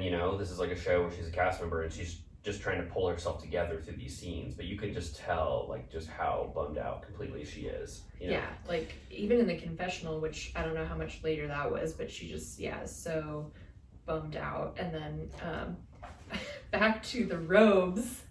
Oh, really? Do we go back to the robe? Well, they have a little bit of a moment just where they lie again completely about the optics, and like Brock's like, you lied to me, and I mean we already got into it or whatever, but Ariana's like fully on their side. She's like, it's not a big deal at all. We always bring people back to the house in the jacuzzi or whatever, but it's just more of where you just watch them lie and you see their reactions to lying. And Schwartz is a much better liar than Sandoval. Yeah, I know. There are multiple instances during this where like Ariana keeps being like, yeah, no, like that's not weird to me, or like I don't care about that, or like that didn't bother me. Like she says like 10 different times on this episode that like something that people keep bringing to her attention like didn't bother her. Yes. And I'm like, I want to say that she's like chill and like trusting, but I think it also has to do with the fact that she just like does not have the energy to give a shit. Yes. Like she's like, I don't fucking care. Later in the episode when she has to confront Katie about spreading the open relationship, she barely has it in her. She's like, I know I have to talk to you about this, but whatever. Yeah, like everyone keeps trying to like hold her accountable or like hold other people accountable for her. Yes. Like with Lala, and like Lala's like, why didn't he come home? And she's just like, she was like, I was fine with how it transpired that day. Like she's just like, can we move on? Like I don't fucking care. Seriously. So so we can now we can go back to that robe. The robe scene. Photo Christina shoot. Kelly gets to really shine in this scene where she's there. Well, I mean, what are the highlights of this scene? Really? Well, we learned that Satchel was traumatized by what he witnessed, but who knows? Why were they all so mean to you, Katie? I think that's the first feeling I've heard that Satchel has. Yeah, so at least I learned something that Satchel felt, but it wasn't very descriptive in any way. No. He was just traumatized. Yeah, and Lala is making her friends pose in the robes and the head towels and with her books in the bed. We get a little sneak peek of Heartspring, Christina Kelly's, beauty brand, and I'm just gonna say it looks like shit. It looks like a bag of shit. It looks like I just made it with my I scraped a bottle of like Suave hairspray and put a sticker on it that I printed out with my Epson printer. Glued it on. Yeah, I mean, I am just so dismayed at Christina Kelly's involvement in this season. I say it all the time. I know Christina Kelly's a good person. I know she's fun and vibrant for her friends, but I do not. I can't see that on Vanderpump Rules anymore. No. And she kept saying, I love this. I love what we're doing. Women supporting women. I love scenes like this. She didn't say that, but it's literally like, Christina Kelly, you love this. I don't like watching this. We're like, all in one. You get a robe, an ugly robe, a spray bottle filled with like mist water, and then like a sandwich that has yet to be seen. Wait, you think the robes are ugly too? I mean, there's nothing special about them. From what I could tell, there was nothing even on them. They have a hood. Okay. Congrats. So they wedge in this product placement for both Christina Kelly and Lala by having the remarks that Katie said about the open relationship be negated by Katie, saying she never said it. Right. Lala says something interesting, which is like, hey, let's not discount open relationships. She's like, well. Either you said it or you didn't, but now that it's out there, let's she goes, get into it. Yeah, she was going, when I was going down on Ariana in the back of Tom's car, if he was parked or we were in his bedroom, he would have definitely, something could have happened. So let's not just, completely throw open relationship out the window, which is an interesting perspective, and she was there for that. Sure, yeah. I mean, that's certainly something that is definitely lending to the idea that they have a specific sort of understanding, of... Because, for some people, that would maybe be, a deal breaker, but for them, it wasn't. And then Lala tries to have a quotable where she goes I'm just saying, if you're best friends with a man and you're upset and you've had something to drink, you're sitting on his face. Yeah, I was like, oh. Yeah, that was a Lala quote or Lala peeking her brain that didn't work for me. I didn't understand it. She goes, if you got a friend, he's been a male friend, he's been supportive for a long time, and you get drunk, you're gonna end up sitting on his face. I was like, okay, well. That was her, at the comedy club. She's like, yeah. And if you got a Chevy pickup truck, you might be a redneck. Exactly. It was she was trying to give them Lala a little bit right then. I don't know if it landed fully. Christina Kelly goes, please, guys, for the love of God, I'm having a Heart Spring event, soft launch for my new lemon scrub. It's going to be at the Garden at Tom Tom. Will you guys please go? I think it'll be completely fun. Lala's like, this is the penultimate episode. Are we sure we should do this? And Christina Kelly's like, yes, this would be so good for the show. And then that was it, right? I'm just... Christina Kelly is just sprinkles flop dust on every scene that she's in. It's people very close to me in my life, I won't say who, really love Christina Kelly. And out them, dox them. No, I can't. Who it's just, could dare? But I get that she is a good person, or from what I've seen. I do not care. Right, I know. But as far as a cast member on Vanderpump Rules, I cannot believe that she got to be a friend of this season, and this is what she brought.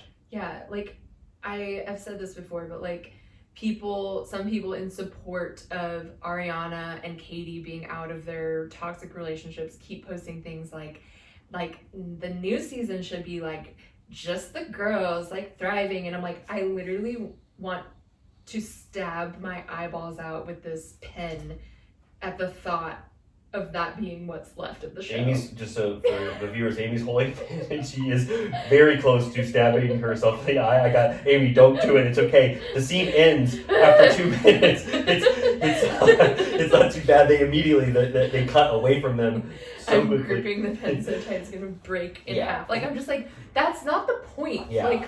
That's not what we asked for. We came from a place where we had Kristen Doty, Jax Taylor, DJ James Kennedy, that's what we're talking about. We're not talking about a sandwich restaurant run by happy women. No, we want the beach scene and Tower 12, but with Jax and Brittany and Kristen and Stassi, and for that to happen every single episode. Yeah, they can get a spin-off if they want on like Discovery Plus about like For sure. a sandwich shop or whatever, but like that is not this show. No. So so whatever Christina Kelly era they're trying to have, please pull back from it. I don't know what else to say. And then we go back to glamping, and I'm watching this episode and I'm going, God damn. I'm like, glamping, then give them Lala photo shoot, then Oh my God. give them Lala, then glamping again. I was like, Oh my no, how long God. did this glamping last? Yeah, and it's like we're immediately back at like it's like Sheena and Ariana talking where you're immediately already like Ariana doesn't want to have this conversation. Like Fully I don't zapped. even want to watch this. Fully zapped. Sheena is running wild with the rumor and lie that Katie is the one who said open relationship when she's heard this now secondhand from Allie, and it wasn't what she said. She's conflating what James said about it and putting it on Katie. Just full Katie smear campaign. If I was Katie right now watching this, and I know they're friends now, but I'd be like, Sheena, god damn, you really went to town with that rumor. And I love that they show the text from Katie to Ariana, and if you look at what Katie's previous message said, it just said, "Hope beach day is fun." I wrote, I love seeing Katie's texts. Anytime they show Katie's text on screen, I'm like, what the hell is Katie writing? It's the longest text. She has every thought in the world in them. It's like, I just love seeing, like, along with the rage text. Like, I just love seeing what Katie was writing. I had to pause it. But yeah, I love that, like, Ariana's so, like, not problematic that, like, her previous message, I literally considered, like, I was like, is that even real? Like, that seems like the show put it in of, like, I hope the beach day is fun. Yeah. I'm like, so who says that? Yeah, that's what Ariana wrote. Yeah. That's so sweet. Yeah. And then it cuts to, I think it's the confessional, Ariana. I don't remember. I think it is the confessional. She says that Raquel has been a delight since the day she met her. Yes. Which, like, just time and time again. I would love to see these delightful Raquel moments that everyone else has seen that I have not seen one instance of ever, of her doing anything interesting, saying anything funny, saying anything witty. Like, where are these great Raquel moments? I know. It's just like, yeah, she got to, like, quote, shine in this episode. Like, she got a lot of, like, camera time. Yes. And it was like none of it was great. So we're at the dinner, right, where she knocks over the homemade ranch. Yes, that's my first note. Raquel drops homemade ranch. But it didn't pour out all over the floor. They still were able to access it. Like, everyone was like, Raquel! Yeah, they were kind of being, like, silly. They were like, she spilled all the homemade ranch. Yeah, and then she immediately bites her lip. She's just, like, falling apart at the seams. Total flop era. She's losing her makeup bag. She's spilling over ranch. Yeah. She's biting her lip. And then Schwartz does the best decoy thing I've ever seen, because at this point he knows Sandoval and Raquel are doing something, right? And he says, unless it's a passive-aggressive joke to get Sandoval to, like, claim what is going on, either one, is wild. But he says Raquel has a taste for taking men right in front of Sandoval. At this moment, do you believe, is it true that he knows that this is an ongoing thing? Maybe.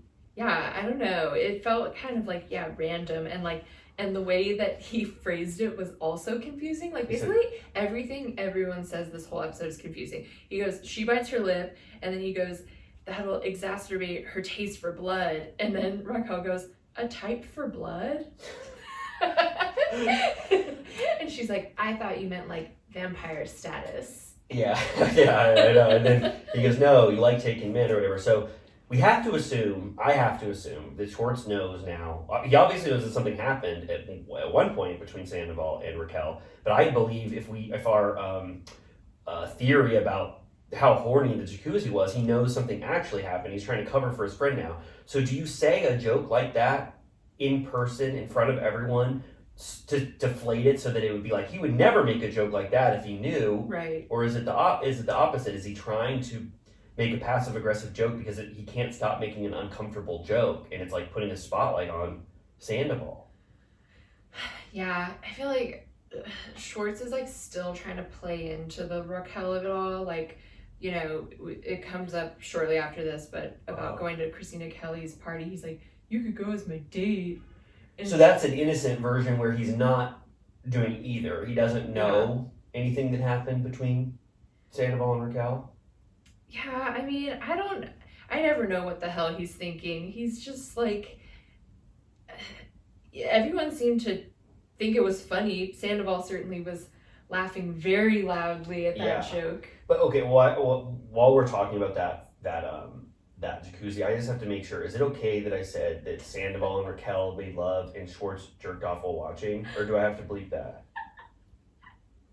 I'm gonna make you live with that. We're gonna keep it in. There are people who listen to this who might not want to hear that, but is that okay? This is an R-rated podcast, is that all right? We check the box not for kids when we post it. Okay, and I did give a warning where I say cover your ears, right, if you're a sensitive listener. Okay. I will never unsee that right. image, but... I just can't not... I don't want my whole, I don't want to keep thinking that I said something wrong, but you think it's okay. I mean, to be fair, the entire scandal of this season is about a video of him masturbating, of Sandoval masturbating. Oh, right. Okay, so it's in the ether of Vanderpump Rules. Which was already disgusting enough. Yeah. So, okay. Yeah. So... I don't know. I'm just like, I hate everything about this dinner. So boring. What's your peach pit? The James breakup. I still have no idea what happened in James and Raquel's relationship. Yeah. She broke up with him. She had a nightmare. She said in the reunion that she was having nightmares about marrying James, and then she finally they hadn't made love, she said, in 6 months or since he called her. He sent her all those rage texts or whatever. But was that before or after he called her mom a fat bitch? That was before, I guess. Yeah, we learned a lot. Okay, I guess it's actually pretty clear why she broke up with James. Yeah, okay, but then yeah, she's saying she's proud of herself. And then the guy, he had been under the table. One of the guys who runs the Glamping, he goes, "Children, fire time!" He makes them all get up from their dinner and go by the fire.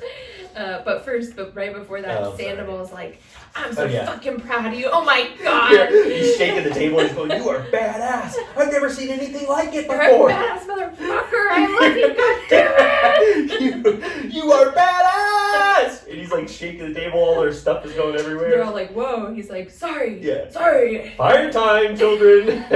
Come on now, children. And then they're by the fire.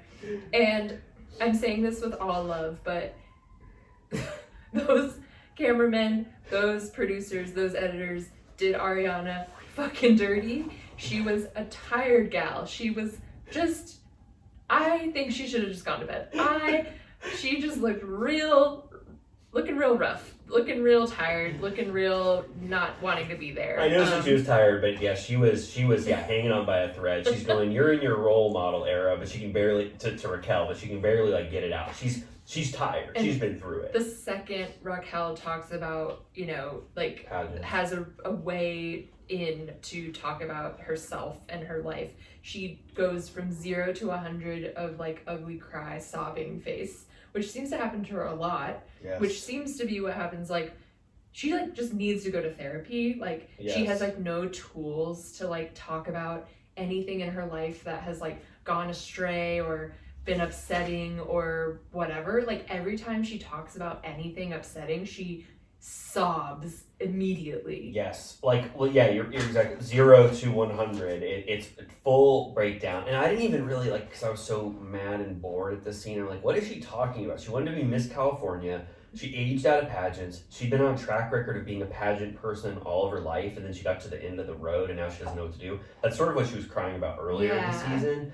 Yeah, and then she was saying she had to select that she wanted to be an occupational therapist because to be in a pageant you have to have like a goal. So she just like chose that, but then it's not what she wanted, and that she's like, I had like my life chosen for me from a very early age. And I'm like, this doesn't really sound like a problem. Like, you're like on a reality show now, like figure it out. Like, you make a brand like all the rest of them. They all didn't have jobs that they, paths for careers, and they've all, they're doing great for the most part. Yeah, she's just like very like childlike, and like she's like, my parents are asking me what I'm doing with my life, and it's like, yeah, who cares? And she's been in a mental health facility now for like 2 weeks or 3 weeks, right? Yeah, I hope she's okay. I hope she's okay too. It's upsetting. Yeah, I mean, I wonder yeah. She definitely just like wasn't mentally prepared for, No. first of all, this show at all. Second of all, without James being at the forefront on her own, she wasn't prepared for that. Then she wasn't prepared for like the Schwartz drama that she put herself into. And now, worst of all, by no means is she prepared for Sandoval, which is actually, you know, who would be prepared? Like, you know, like Erica Jane couldn't handle this shit. Yeah, you that know? would have tested anybody. yeah, and it happened to the wrong person who was not at all equipped for it. So yeah, they give her, Sandoval gives her vintage Versace sunglasses from her and Ariana. They get all fired up talking shit about Katie and anyone who judges someone for kissing. The fire gets like starts burning brighter as their hate for Katie fuels it, and they love saying entitled. Sandoval's like, she is just so entitled, and they're just like talking shit about Katie, these ghouls. And Sandoval's like, live your fucking life, man. Like, do it again. Who cares? Do what you want. Yeah, they have to tell him to shut up again. Yeah, you can tell, like, he, like, right after this, Sheena's, like, gets a text from Christina Kelly saying, like, she can come to my party. Sandoval does, like, a Michael Jackson, like, kick.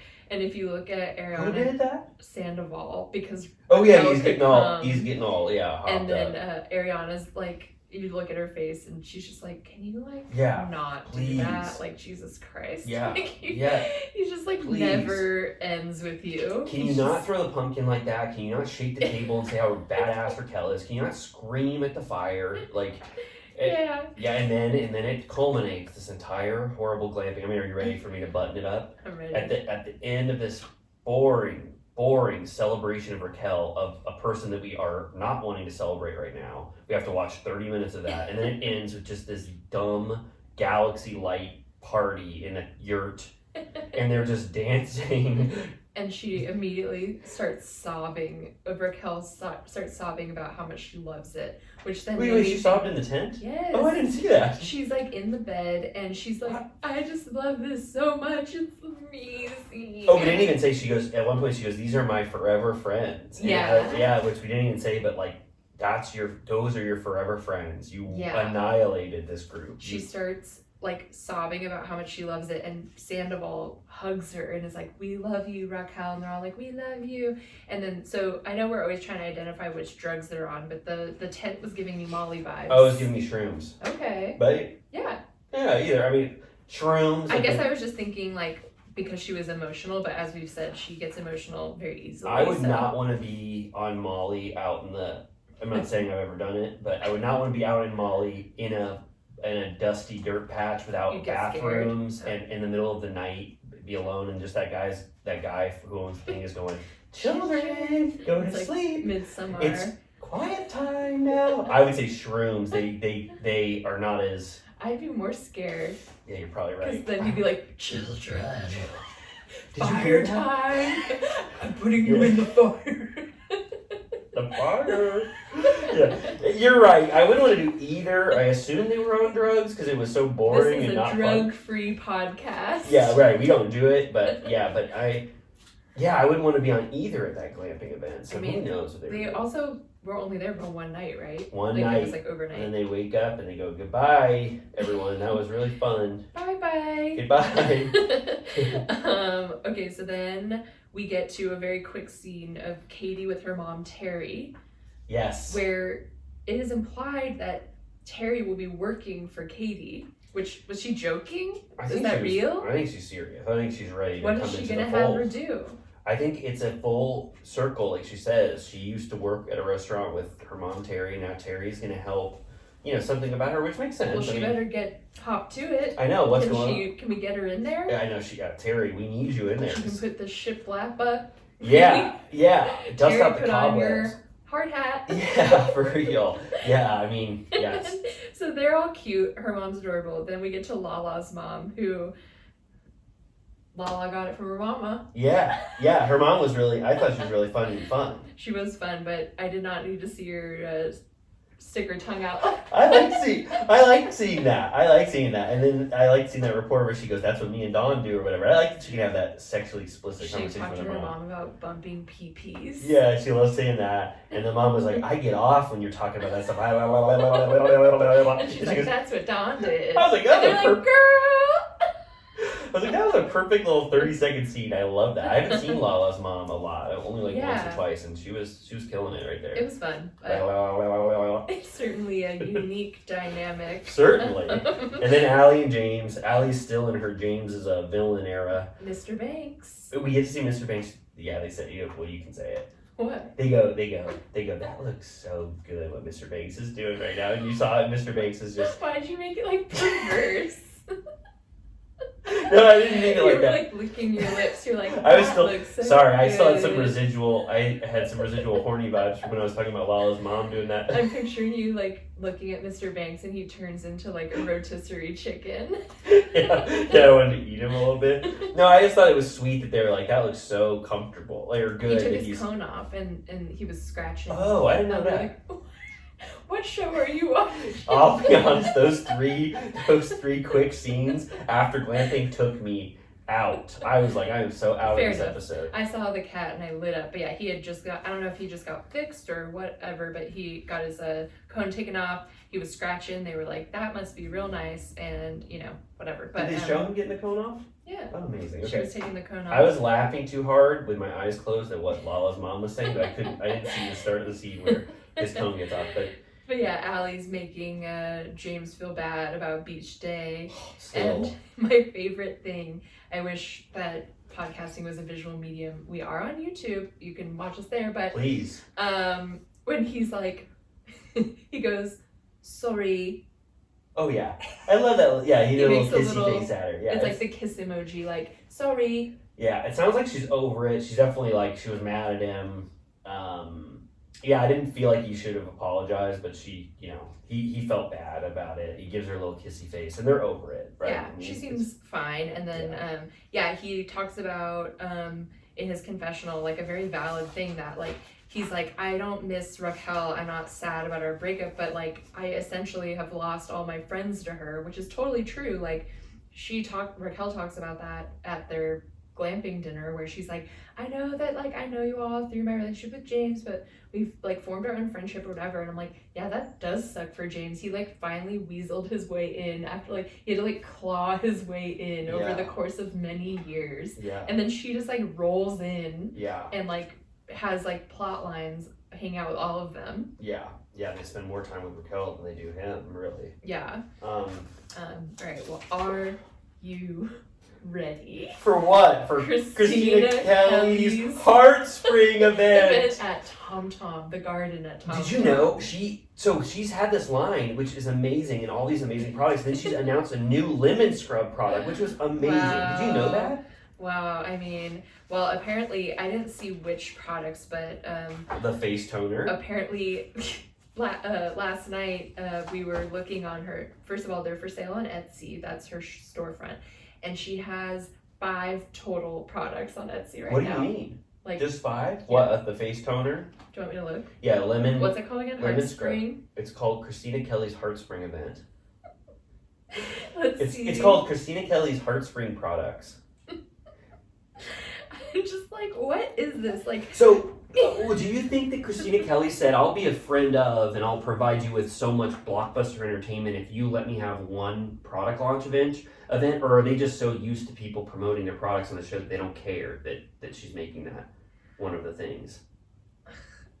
I'm sorry, I'm distracted. I'm on her page. She has, okay, wait. There's lip balm. There's face mist. Okay. There's... Where's the lemon scrub? Not on here. What?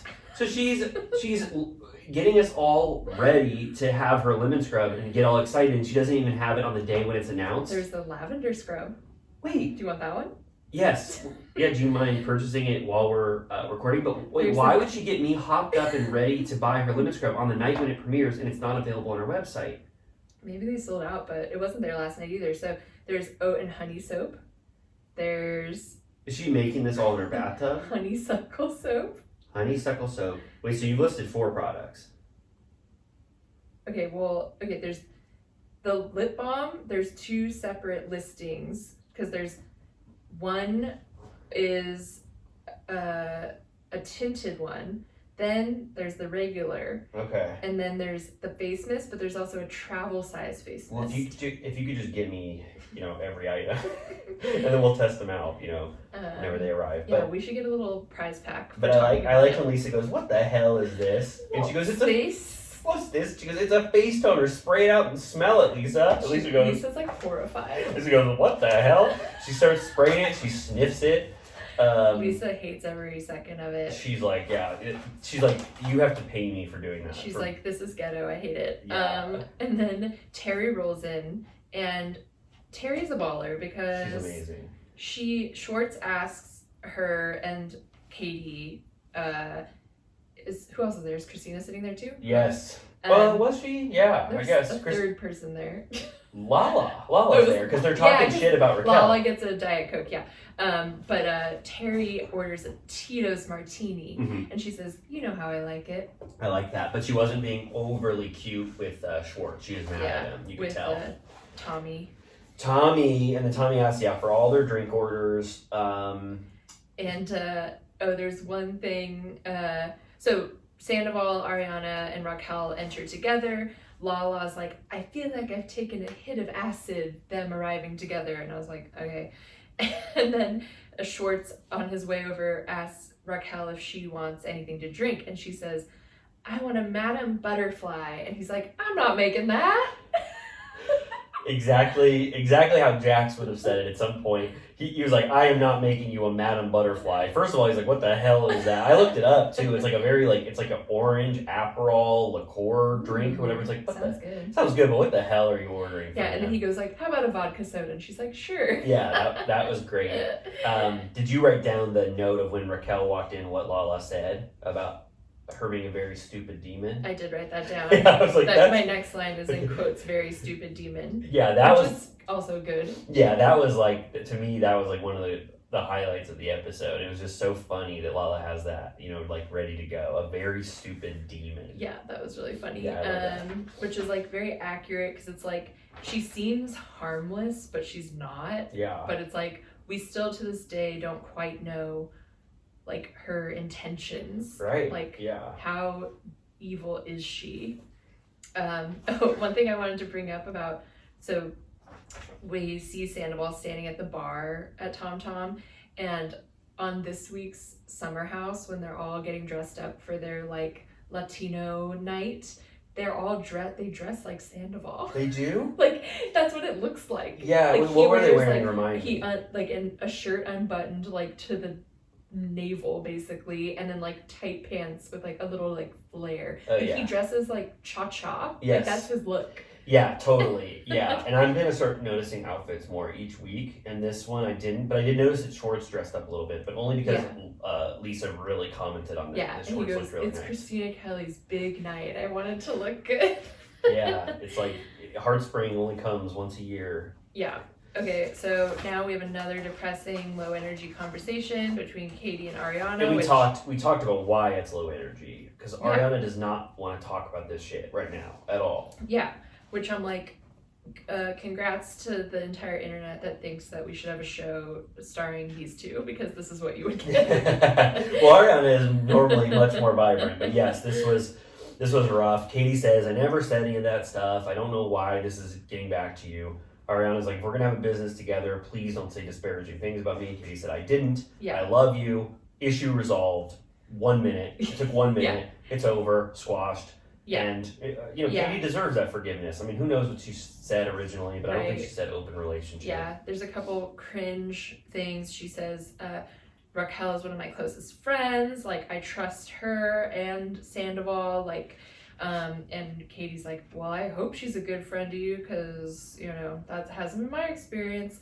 And Ariana describes their relationship as a bisexual monogamous relationship, and then Katie kind of throws in a dig. She does. Kind of Ariana at least doesn't seem to take it as a judgment or whatever, but she's they're talking about the open relationship. She says, "I'm in a bisexual monogamous relationship," and Katie says yeah, like I feel I don't remember the phrasing exactly, but she says like, you're too insecure to be in an open relationship. She said that? She says like, you've told me that you are insecure, so like that kind of relationship wouldn't work.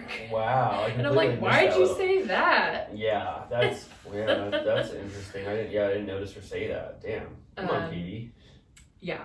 And then yet again, another like forced moment. Why is James talking to Raquel? They don't even like, James doesn't have a conversation with Allie where he says, I'm gonna go talk to Raquel, or I don't know, or like get something straight. He just sits down to talk to her. Like, yeah, it feels very like they're like, all right, go out there now. Yeah. Like it's like she was expecting him. It was weird. Was this event really gonna be the second to last episode? They would have almost ended the season with this event happening. So bleak. And then what do they say? Raquel says, I can't believe you regret our relationship. I don't regret Rachella. I don't regret our relationship. James is just like, what is he even saying? He's like looking himself on his phone. Yeah, making sure he looks okay. It's like, his confessional, he goes, he's like, of course I regret Rachella. It was an epic proposal and it was wasted on you. Amazing. I was like, hell yeah. That was so great. Yeah. I also just want to point out that she says that he bought her that Dior purse for her birthday, which I'm like, James is very generous. Like that's like a $5,000 purse. Oh yeah. Like, I've seen how generous he is. Like we've seen him brothers. Be generous to the people he loves. Yeah, I can totally imagine. I like that he just forgot. That was like a light he didn't even gift remember. For him. He's like, I don't even remember that garbage. And then she's still carrying it around. So now she's gonna have all the gifts from James. She's gonna have those Versace sunglasses. Oh, she's gonna have her little treasure trove. Yeah. I like when James said, some of your exploration has made you happy and some has not made you happy. And he was like, I don't know you anymore. It's like, that's very true. She's like, that is the point of life. Yeah, she's like, that's why I do everything I do. Yeah. Yeah, that's what, yeah. To succeed or fail. Right. Yeah, and she's got some failure coming up. Then we end on probably, I guess, the most interesting scene of the entire episode for me. Thankfully, I guess there was one good scene. We've reached the end. We're at the end, right? Yes. God damn, what an episode. Yeah, it's Lala and Ariana, which, it starts off just like a sweet conversation talking about, she's basically like, how are you? And it does seem that like Lala annoys me a lot of the time, but she does seem to be good at dealing with like tragedy or like being like sensitive to people having a hard time. Yes. Like even like when Raquel was having her like anxiety attack in like Havasu or whatever, like she kind of like switches gears when someone's like really struggling. Totally. Which is like actually kind of nice. Like I believe that like her text to Ariana was probably like very nice and like she like likes to talk about that kind of thing. Which I feel like Ariana's like not really getting like anywhere else. But yeah, she immediately brings up, I don't even know, how does the Labor Day party even come up? She kind of just like pulls it out of thin air. Oh yeah, she says like once. Well, first they talk about how this summer is trying to do. Ariana says I'm out. Like I am not well. She's like I should like fake my death and like leave. Yeah, I don't know how I'm able to keep going. And then I guess Lala says something about how Sandoval couldn't. The story doesn't add up about him trying to leave when her grandma died. Right. And Ariana is like fully fine with whatever story Tom said at the time. And then Lala starts to point out inconsistencies in what Tom Sandoval's excuse was, which is that he could have gotten a ride home if he wanted to very easily. Lala was standing right there. Yeah. And then Ariana's like, again, I don't want to even talk about this garbage right now. I'm not thinking about this. Tom, get over here and explain yourself. Right. Calls him immediately and just says, hey, you explain this, because I have no clue. I'm not defending you right now. Right. And then this is Tom Sandoval's worst lying attempt ever. Ever. He goes, what? I don't know what you're talking about. What? First he pretends like he has no recollection of this and he doesn't understand. Yeah. What they're even talking about. He's like, yeah, I couldn't get a ride. And she was like, yeah, you could. Like, I was right there. And then once he's caught about that, he goes, well, he says something about dipping out again. Yes, he says dipping. That's his like lie trigger word. Yeah. If he's ever saying dipping out, he's lying. And he says, oh, well, I kind of figured you wanted to be alone. Like what? Which like doesn't make sense because she like directly asked him to come home. Yeah, and then he goes, I didn't know Jason was leaving. And Ariana goes, yes, you did, because you said you were taking a big fat shit. I was like, Me too. I was like, wait, what? Tom Sandoval said, hey, sorry, I'm trying to get home. I'm taking a huge shit right now in Sheena's toilet, and I can't get a car out of here. Like, what? Like, that was a part of the lie? Yeah, she's like, you said you didn't know Jason left because you were taking a shit. It's like, I guess you could just say that about anything. Like, you're like, I didn't know 9/11 happened. I was taking a shit. Exactly. I didn't know how probably a get out of jail free card taking a shit is. I've never used it as an excuse. Yeah, like you just like don't have cell service in the shitter. Like I was taking a shit for 20 minutes and I didn't know Jason left. He's like, by the time I was out of there, the party was over. The sun was down. Like... Yeah, and then I like right. And then I like when Lala said like Ariana was like, Lala wants to know why you didn't leave with Jason, and Lala was like, "I don't want to know. Yeah. I just want you guys to figure this out in your relationship." Which I thought was like great. That's like what a good friend wasn't does. Piling on. No, like she didn't even like try and like go after him. She was kind of like, oops, like I opened that can of worms, but that's up to you. But she didn't like get into it. Like usually she would get like fired up, I feel like. Yes, she let him just like crumble on his own and let his lies. Like she was just there to say, you were there when, or I was there when you could have gotten a ride. You know, you could have. Yeah. You weren't taking a shit or whatever. And Ariana is like, I actually was okay with whatever he said to me. Like at the time, like she's over this, whatever. And then Lala is like, well, you can be upset with him if if you're actually upset with him, if you wanted him there. Tell him that you needed him. And I couldn't read. Ariana doesn't respond to that, and I couldn't really read what she was thinking. Well, like when she takes a big sip of like wine, and I was like, does she not want to talk about how this actually hurt her feelings because she doesn't want to like go through it right now, or was there something she said to Sandoval that made him think that she didn't need him there, even though we know that like she obviously she would have. But I couldn't read Ariana in that moment. Like maybe she's just so burned out that she like can barely even. She like couldn't even like get into it. But he's just like he completely crumbles and because I think Lala's entry to the conversation was saying that Sandoval told Lala that Ariana was really pissed at him for being there. She made it clear, Ariana made it clear that she was angry that he could not get to her, and he knew that and like ignored it. So that's how that conversation I think so. began. And then it sort of, once he's just caught and he can't say anything anymore and he's too lazy to even try to defend himself anymore, it just kind of, the music kind of goes down or whatever. They make a dramatic change in the music and it just spirals out and he just goes, okay, like or it was something like very like just he just like hangs his head. It's just like defeated, like ends on a completely defeated note, and then it's just like coming up on next week's episode. I was like, wow. And she does say, Ariana says in her confessional that like she's basically like, this makes me look like an asshole because like I'm his biggest stan. Yes. And like he's not mine. So like whenever when they first, even before they started dating, he dropped everything to go spend time with her when her dad died, which I remember Kristen was pissed about at the time. But he was like, I need to be there for her. And she's like, I don't know what's like happened over the years, but I guess like he doesn't like think I'm like worth it anymore or something like that. So sad. It's just like so bummer. Like it's like, it's just like beyond like,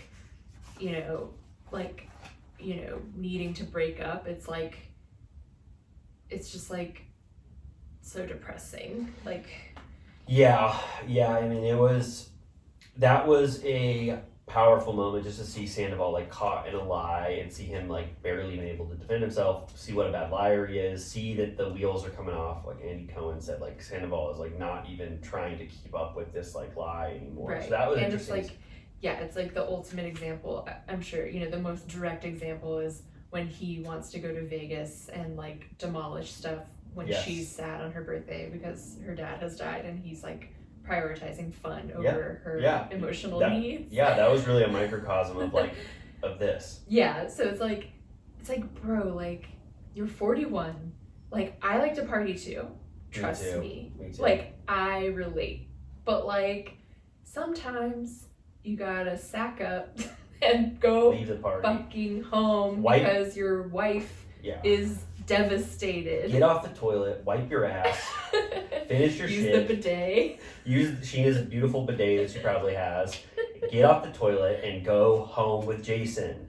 Right. So yeah, it's like next time on Vanderpump Rules, sandwiches. James goes, this is really good. Are these sprouts in here? I really love this. And then Tom is crying about not getting laid to Ariana. Yeah. She's like, I don't fucking care. And then Ariana, like, it seems like Raquel then brings it up. Raquel goes, you should be having sex with Tom Sandoval, don't you think? Want to bang him. And she goes, Ariana goes, what do you think, you're going to work a 10-hour day and come home and whip your dick out and I'm going to fuck you? She's like, not going to happen. And Raquel's like, what? She's like, I would. Yeah, I will.